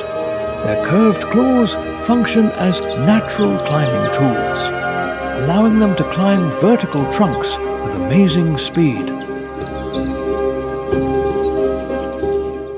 They can descend backward or in a controlled slide like a fireman on a pole. Their diet goes through phases of seasonal transition. Early summer brings plants and insect protein, later moving to berries as they ripen at different altitudes. Bears possess an exceptional spatial memory. They return to productive areas year after year and create what biologists call cultural knowledge, passed from generation in generation. In Yellowstone's lakes and ponds, trumpeter swan cygnets born in early summer follow their parents closely. They learn to search for aquatic plants, invertebrates, and occasionally small fish.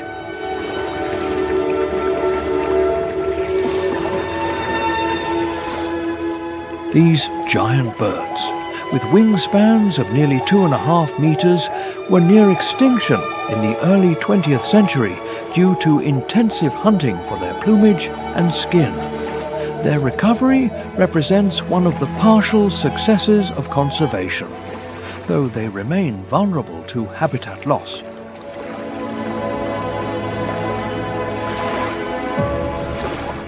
Beaver colonies reach their maximum annual activity level in the summer months. These extraordinary ecosystem engineers maintain complex family groups within solid lodges built of branches and mud.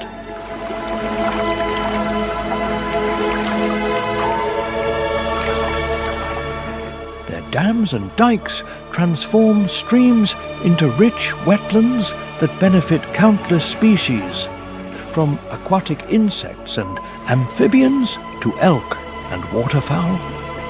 A beaver family can fell hundreds of trees a year with a calculated selection of species and size. Their preferred food, the inner bark of aspen, cottonwood and willow, is most nutritious in summer. They store surplus branches underwater near their lodges, creating larders that allow them to eat when ice makes terrestrial feeding difficult.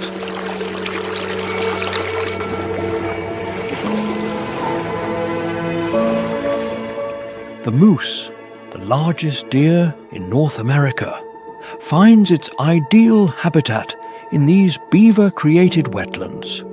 Their specialized digestive system allows them to process aquatic plants that might be irritating or toxic to other ungulates.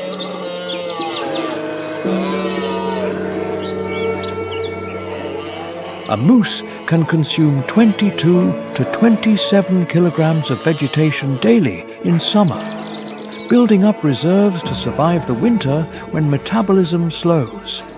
They have developed remarkable adaptations for their semi-aquatic lifestyle.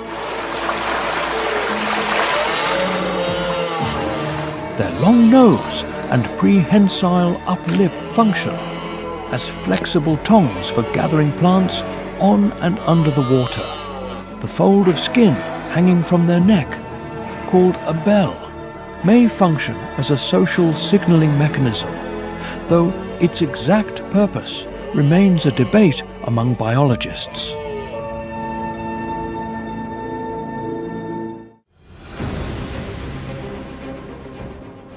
Summer provides the best fishing opportunities for the osprey in Yellowstone. These specialized raptors have unique adaptations for their piscivorous lifestyle.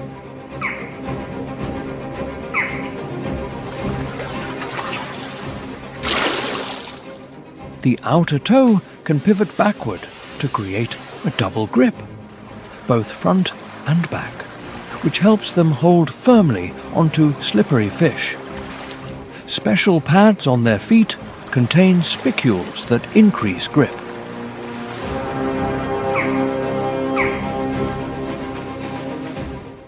The backward-pointing scales on their talons act as hooks to prevent prey from escaping. The osprey's nest, usually built on dead trees near productive fishing areas, becomes a hub of feverish activity.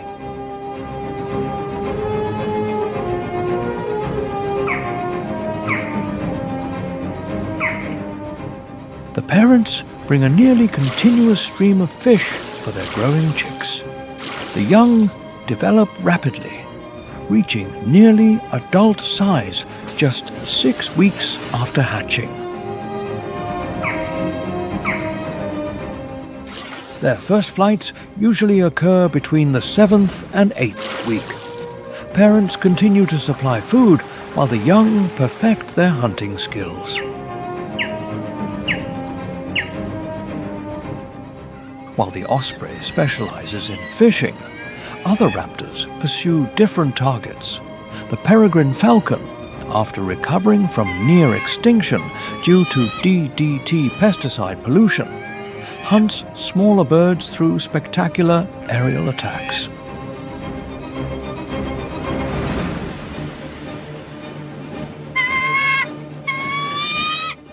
During their hunting dives, they can exceed 320 kilometers per hour, making them the fastest animal on Earth. This speed allows them to strike their prey in mid-air with such force that the impact is often immediately lethal.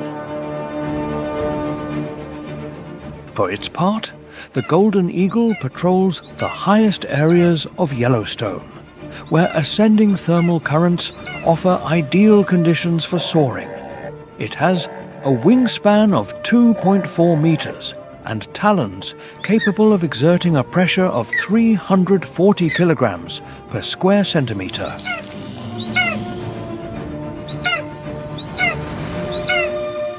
They can capture large prey such as young pronghorns or coyotes. Their primary prey during the summer are the yellow-bellied marmot and the white-tailed jackrabbit, though they also seek carrion when they detect it.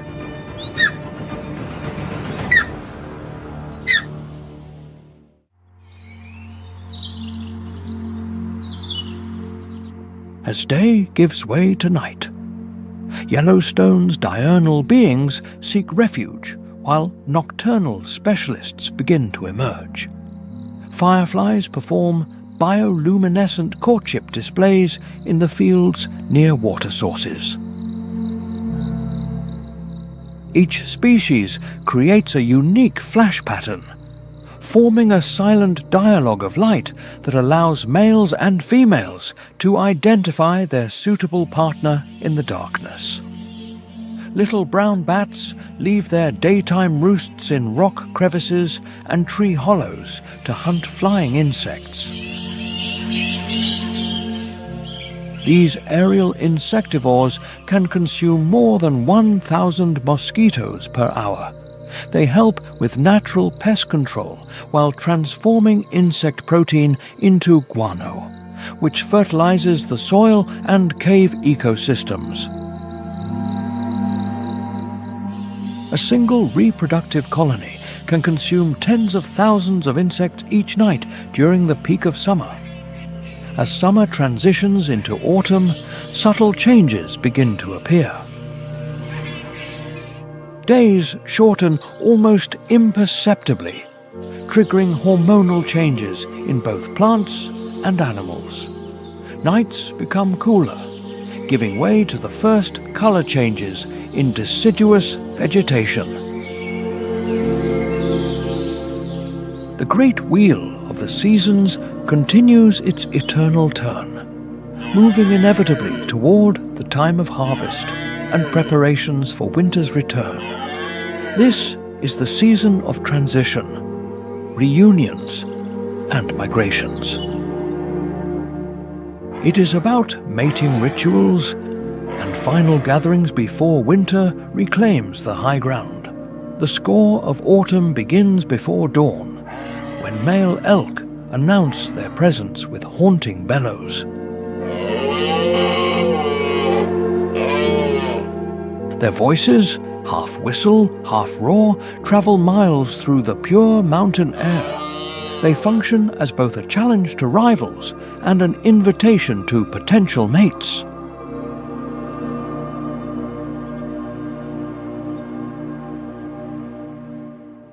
The rut has begun, transforming these usually quiet animals into aggressive competitors consumed by the reproductive drive. For the Yellowstone elk, autumn represents the culmination of the year's biological objective.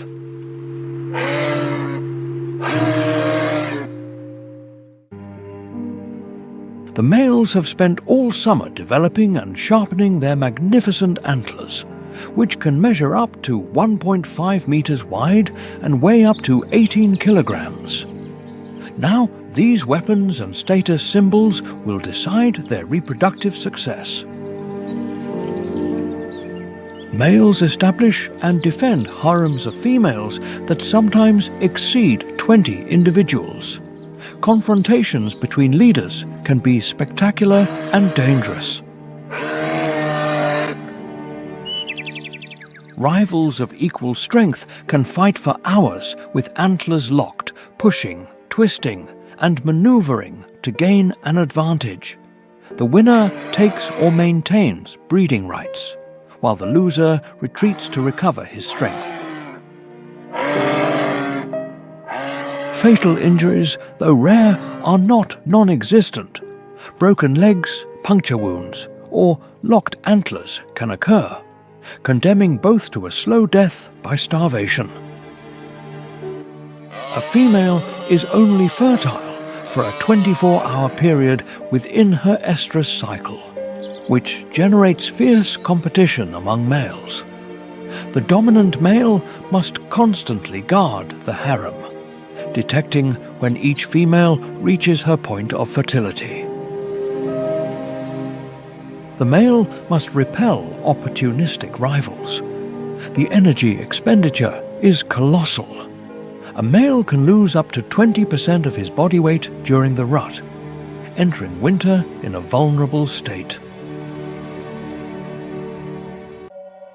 For the grizzly bear, autumn triggers hyperphagia, a biological state in which hunger eclipses almost every other need.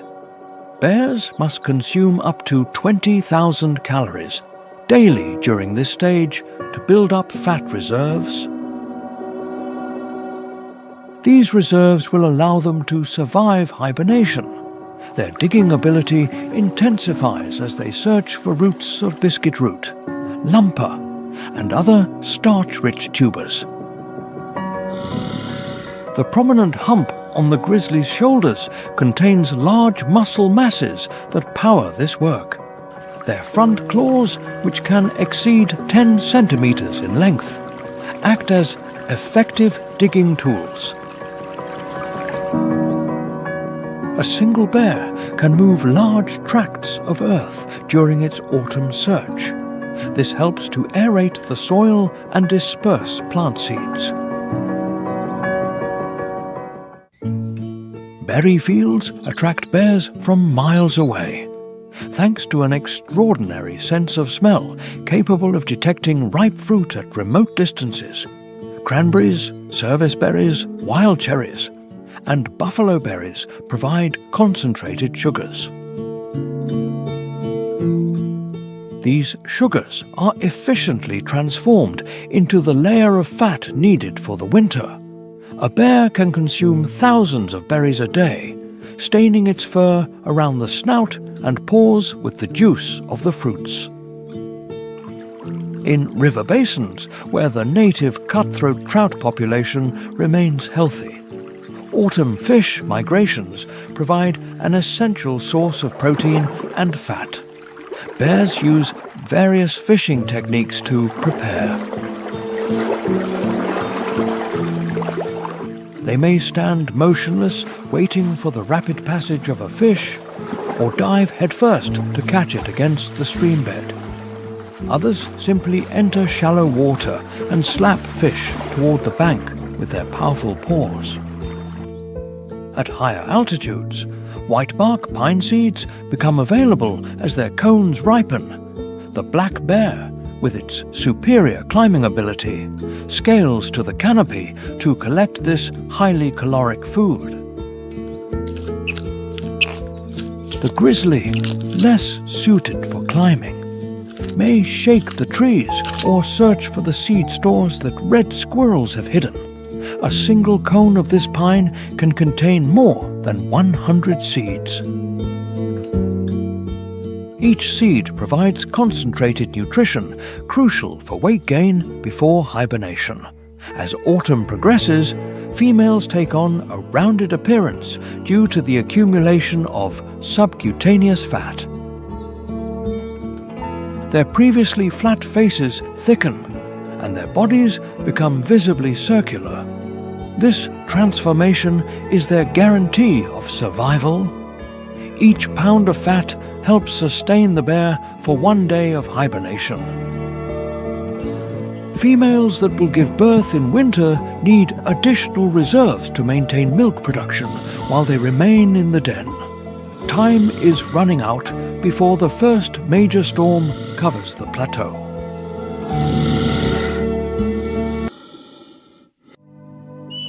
Yellowstone's bison herds transition from the summer rut to a phase of intense preparation for the challenges of winter. Males now concentrate on recovering their physical condition after the energy drain of the rut. Their massive heads and robust shoulders possess specialized bone structures and muscle masses. They are developed specifically to push snow aside and access the layer of dry grass. Many Yellowstone bison perform seasonal movements in response to changing conditions. As snow accumulates in the highlands, herds gradually descend to lower elevation wintering areas. These journeys follow traditional routes used for generations. They represent a form of cultural knowledge transmitted among members of the herd. Bison begin to grow their winter coats as the days shorten, regardless of temperature. The thick, coarse outer layer of guard hair can measure up to 38 centimeters. The dense inner layer of down provides insulation, capable of resisting temperatures of 40 degrees below zero. This adaptation is so efficient that snow can accumulate on their backs without melting. For the Yellowstone pronghorn, autumn marks the beginning of one of the longest ungulate migrations in the contiguous 48 U.S. states. Some herds travel more than 240 kilometers south. The journey heads toward wintering grounds in the Green River Basin in Wyoming. This route crosses various management areas, navigating a maze of roads, fences, and human settlements. The pronghorn's extraordinary adaptations become evident during migration. In the event of an alarm, specialized muscle bundles raise the white hair on their rump. This movement creates a bright signal visible for miles to warn others of danger. Their heart, lungs, and maximum-sized trachea allow them to run at a sustained speed of 56 kilometers per hour. They can reach bursts of speed exceeding 88 kilometers per hour. This is an evolutionary response to now extinct predators that today allows them to stay safe from wolves and coyotes. For Yellowstone's wolves, autumn brings family consolidation. Cubs born in spring are now nearly grown and more deeply integrated into the group's activities. The organized chaos of summer rearing gives way to much more coordinated pack behaviors. Hunting efficiency improves thanks to the participation of these young adolescents. Their excessive enthusiasm sometimes ruins the calculated stalking plans of experienced adults. Wolves usually travel in single file, placing the hind paw exactly in the track left by the front paw. This energy-saving movement allows them to cover great distances with minimal effort. A typical pack can patrol a territory of more than 320 square kilometers. They use howls and scent marks to delimit their borders with neighboring packs. Group cohesion is reinforced through shared sounds. The wolf's howl serves multiple functions. It serves to announce territory, convene meetings, and express social bonds. Each wolf has a unique voice that other members can recognize. The howl usually begins with an individual and then increases as others join, creating a harmonious polyphony. These sounds can travel miles through Yellowstone's open valleys. They form one of nature's most iconic soundscapes. Autumn also brings feverish activity to beaver colonies. These industrious rodents must ensure that their dams and lodges are in perfect condition before ice limits their construction capacity. The sound of falling trees becomes common along riparian corridors. Beavers collect building materials and store food reserves for the winter. The beaver's characteristic orange incisors grow continuously throughout its life. They possess an enamel layer on the front that is harder than the back.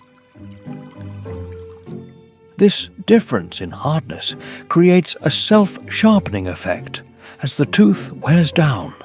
It maintains a chisel-like edge capable of felling a tree 15 centimeters in diameter in less than 30 minutes. Beaver lodges are carefully constructed to offer protection against predators and thermal insulation against the cold. The walls reach 1 meter in thickness, made of interlaced branches and sealed with mud.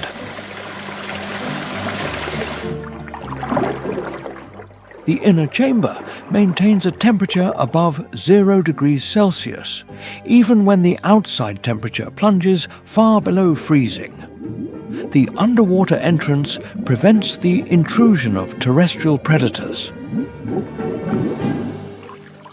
Food stores submerged under the ice provide nutrition when foraging outside becomes impossible.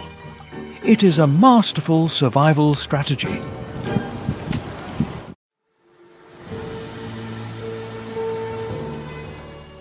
The first significant snowfalls usually reach the Yellowstone Highlands in October. They create a landscape in a phase of transition.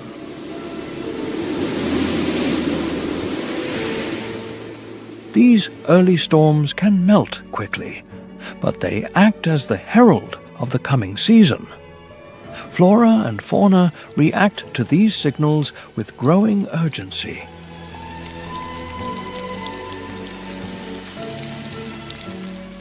Creatures complete final preparations before winter officially reigns over the plateau. Morning frosts become more frequent as autumn advances.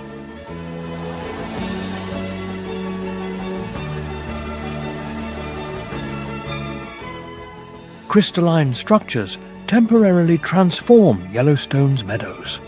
These frosts trigger the final dormancy in many plant species.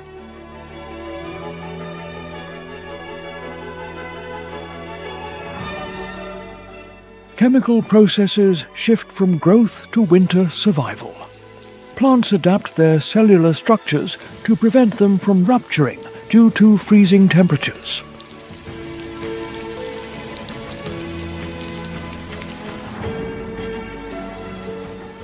Elk begin their autumn migration.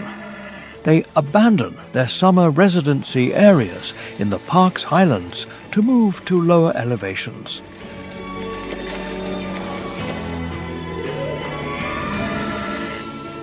Some herds travel up to 96 kilometers, following ancestral routes used by their predecessors for countless generations.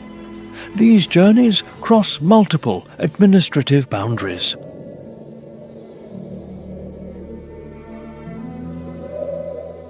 They pass through park borders, national forests, and private lands. Human development increasingly fragments traditional migratory corridors, posing challenges for conservation.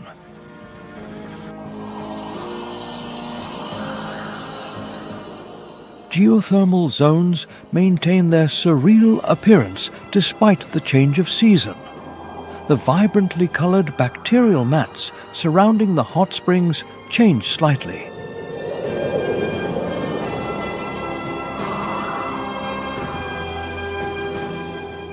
The change occurs in response to the drop in ambient temperature as different microbial populations predominate. Some thermal pools look even more spectacular, surrounded by frost or light snow.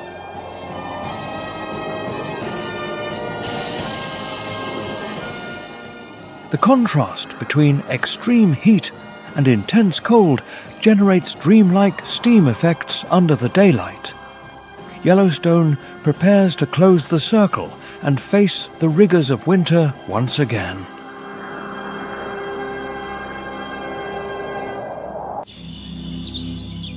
Trees marked by bears suffer more and more scratches and bites as winter approaches. Both black bears and grizzlies leave trails of scent, hair, and visual signals of their presence by rubbing and scratching specific trees.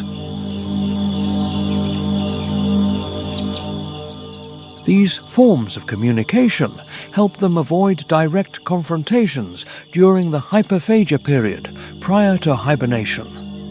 It is a stage where aggression levels are very high and territories often overlap in the most productive feeding sites. Brown trout, introduced into Yellowstone waters in the early 20th century, begin their spawning season as the water temperature drops. Females use their tails to dig depressions in the gravel bed of streams, where they deposit eggs. Unlike the native cutthroat trout, which spawns in spring, brown trout reproduce in autumn. Their eggs develop slowly during the winter months, before hatching in early spring. The red fox's characteristic colors become more vibrant as its winter coat begins to grow. The dense underfur, which can increase in thickness by up to 40% to protect the body from the cold, gives them a more robust appearance.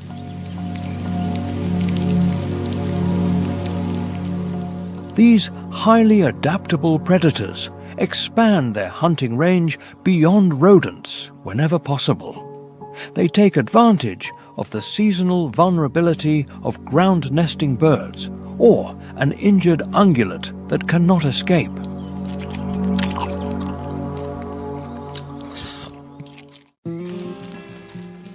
The bighorn sheep prepares for its own breeding season as autumn arrives.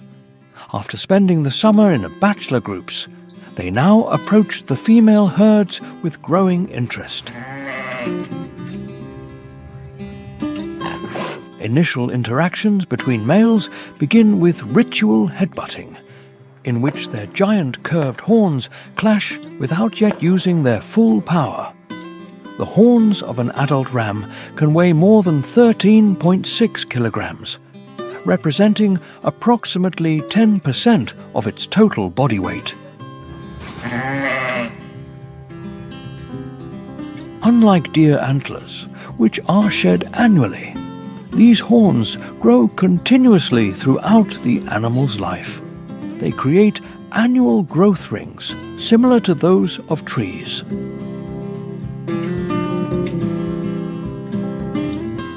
The struggle between males of equivalent status generates a sound that echoes for miles in the mountain valleys. Early snowfalls reveal movement routes of Yellowstone's wildlife that were previously invisible. Game trails become sharp as snow accumulates everywhere except on these paths frequented by footsteps. These trails often represent optimal movement corridors through the complex relief.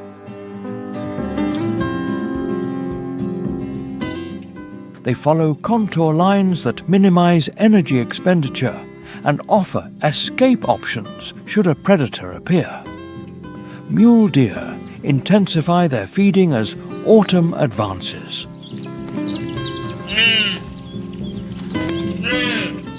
They shift from the succulent vegetation of summer to drier, woodier shrubs, which will constitute their winter diet. Their specialized stomach, home to a complex microbiota, helps break down plant materials that most other mammals cannot digest. This adaptation allows them to extract maximum nutrition from apparently poor food sources, such as sagebrush and bitterbrush. The prehensile upper lip of the mule deer allows it to precisely select the most nutritious parts. Unlike their white-tailed relatives, mule deer pluck specific leaves and parts with delicacy. This optimizes nutrient intake and minimizes energy expenditure.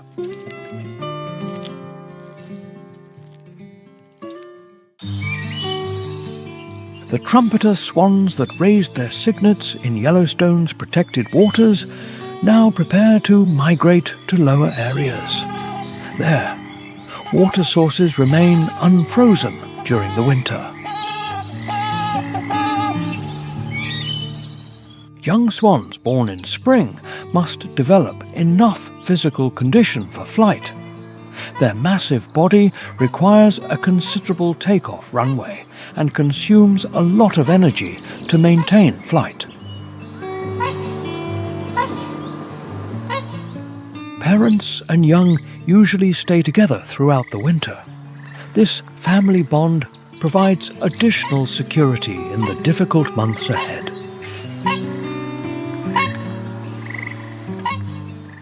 Spider species also experience their autumn autumn dynamics. Many reach maturity and their maximum size at the end of summer, and egg-laying occurs before heavy frosts.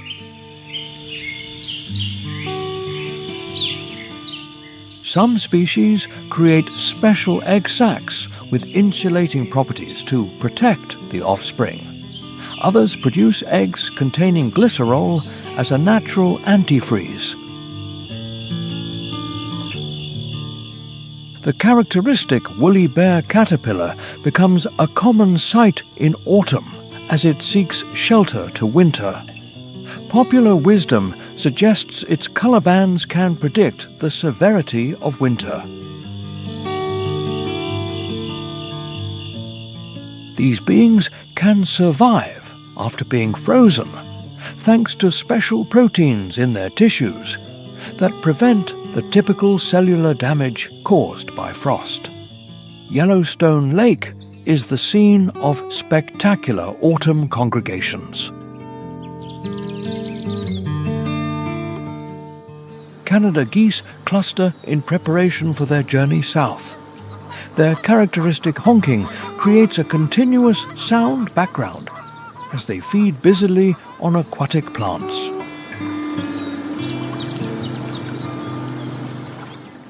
They need to build up the necessary fuel reserves for their long-distance flights. These pre-migratory gatherings can reach thousands of individuals and transform bays into noisy bird conferences.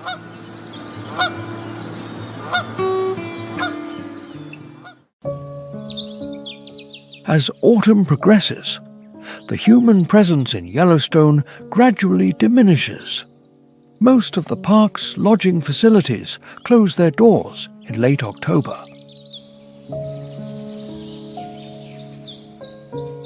Roads become prone to being blocked by snow, and only the most tenacious visitors remain. This reduction in activity allows wildlife to reclaim spaces occupied by tourism. Bear tracks on fresh snow become more common as the winter dormancy approaches. Bears concentrate their final efforts on feeding before retreating to their dens. Young bears preparing for their first hibernation show a special frenzy in searching for food.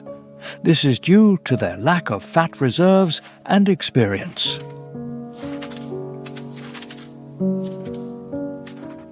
Choosing a den is a vital decision for the hibernating bear. Grizzlies usually dig their burrows on north-facing slopes at high altitudes.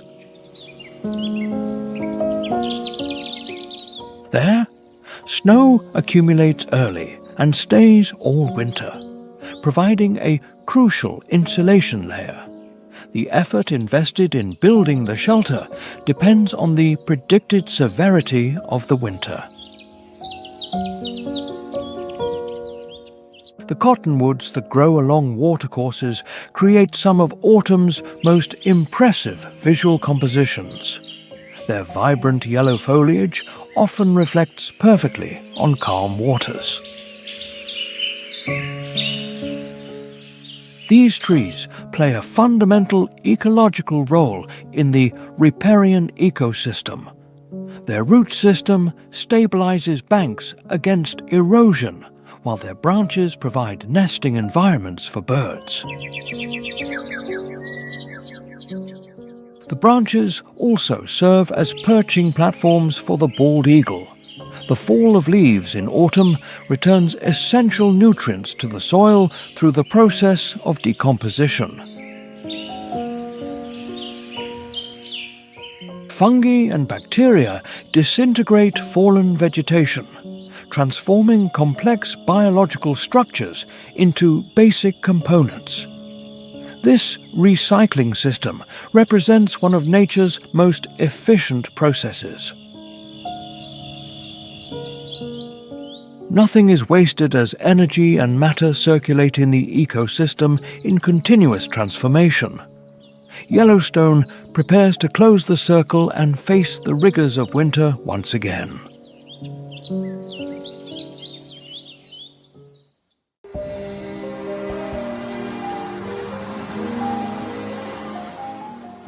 As autumn nights lengthen, opportunities to admire the aurora borealis increase.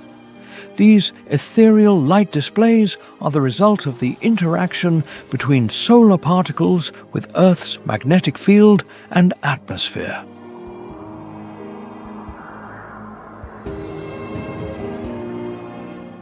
Yellowstone's relative isolation from light pollution makes it an excellent site for observing auroras.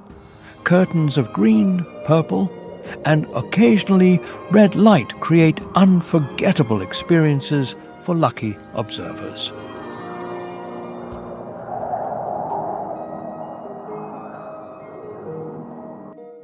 The first significant ice formations appear on the banks of streams and rivers when autumn temperatures drop below freezing.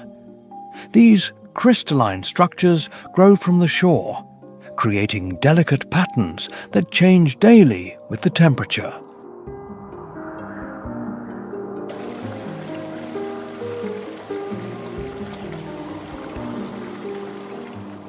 The sound of flowing water is muffled as ice limits the channel, creating an acoustic signal announcing the advance of the season. When the last days of autumn yield to winter's dominion, the great cycle prepares to begin anew.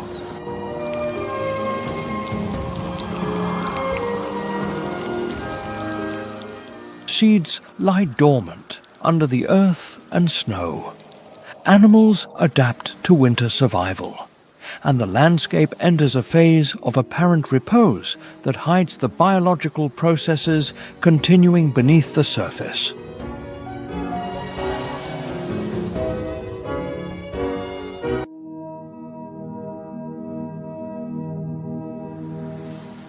The wheel of the seasons continues its eternal turn in Yellowstone, the first national park in the United States and one of its largest living laboratories. For more than 150 years, this place has served as a refuge for wildlife.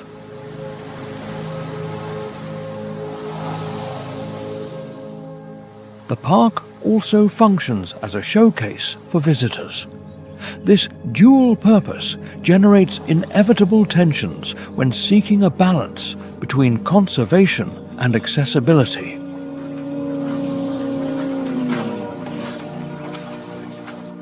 Scientific research must be balanced with recreational use, and the values of wilderness with human well-being. The park represents a continuous experiment in how humanity can live in harmony with the natural world.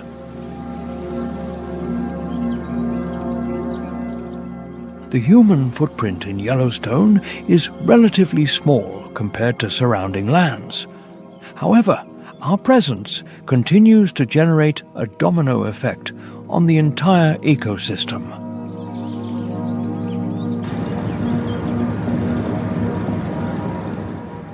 Roads, fragment habitats, and alter animal movement patterns.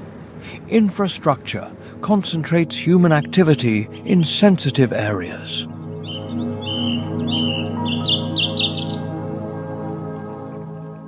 Even wildlife watching can distort natural behaviors when visitors approach too closely. Nonetheless, the park also showcases conservation success stories that would have been impossible without human intervention.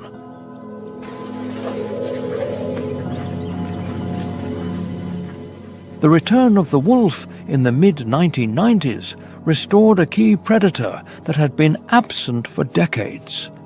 This triggered trophic cascades that helped improve the health and biodiversity of the ecosystem.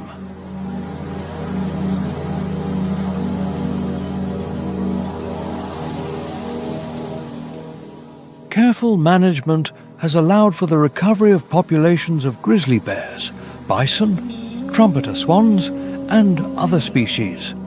All of them were once in danger of extinction in the region.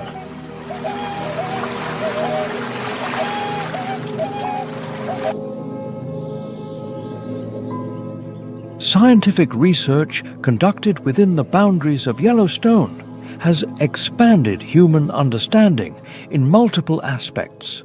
Advances have been achieved from microbiology to ecosystem dynamics.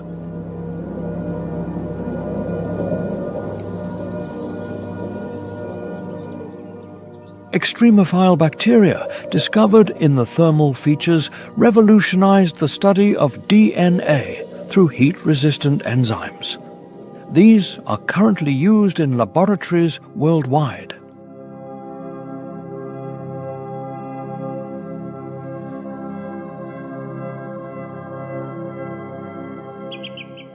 The reintroduction of the wolf has provided unprecedented opportunities to study the predator-prey relationship in an intact ecosystem.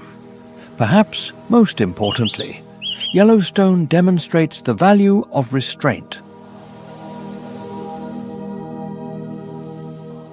It is about the conscious choice not to urbanize and not to radically alter landscapes that function under natural laws. These ecosystems provide practical benefits through ecological services.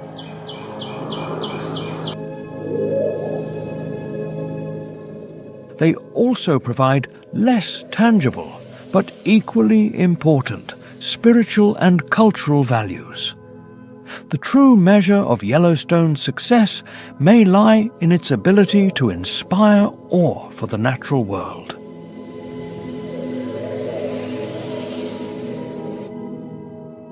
Generations of visitors have experienced moments of consciousness change upon encountering wildlife, or by gaining a humble perspective before the grand scale of natural processes.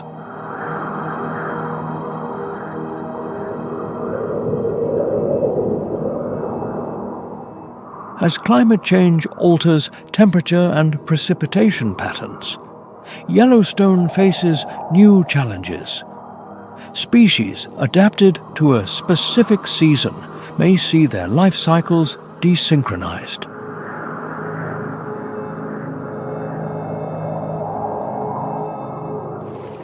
Winters are shortening, affecting both wildlife and the availability of water resources for agriculture.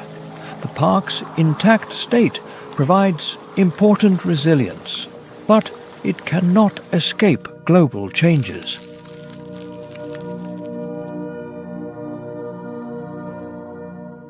In the face of global environmental challenges, Yellowstone stands as a warning and, at the same time, a hope. It is a reminder of what we can lose due to neglect.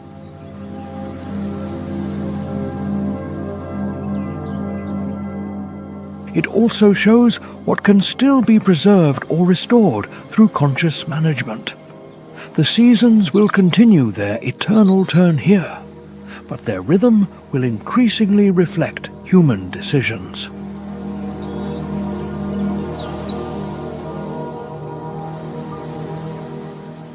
The future of this landscape depends not only on internal management, but on the collective decisions of humanity. It is how we will relate to the natural world that nurtures us all.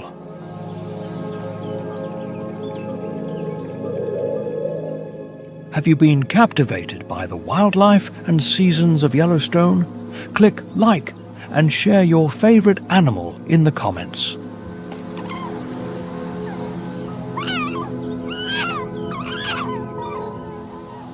If you wish to support the conservation of this natural wonder, don't forget to share this video with your friends. Be sure to click the bell icon so you don't miss our upcoming stories about the wild world.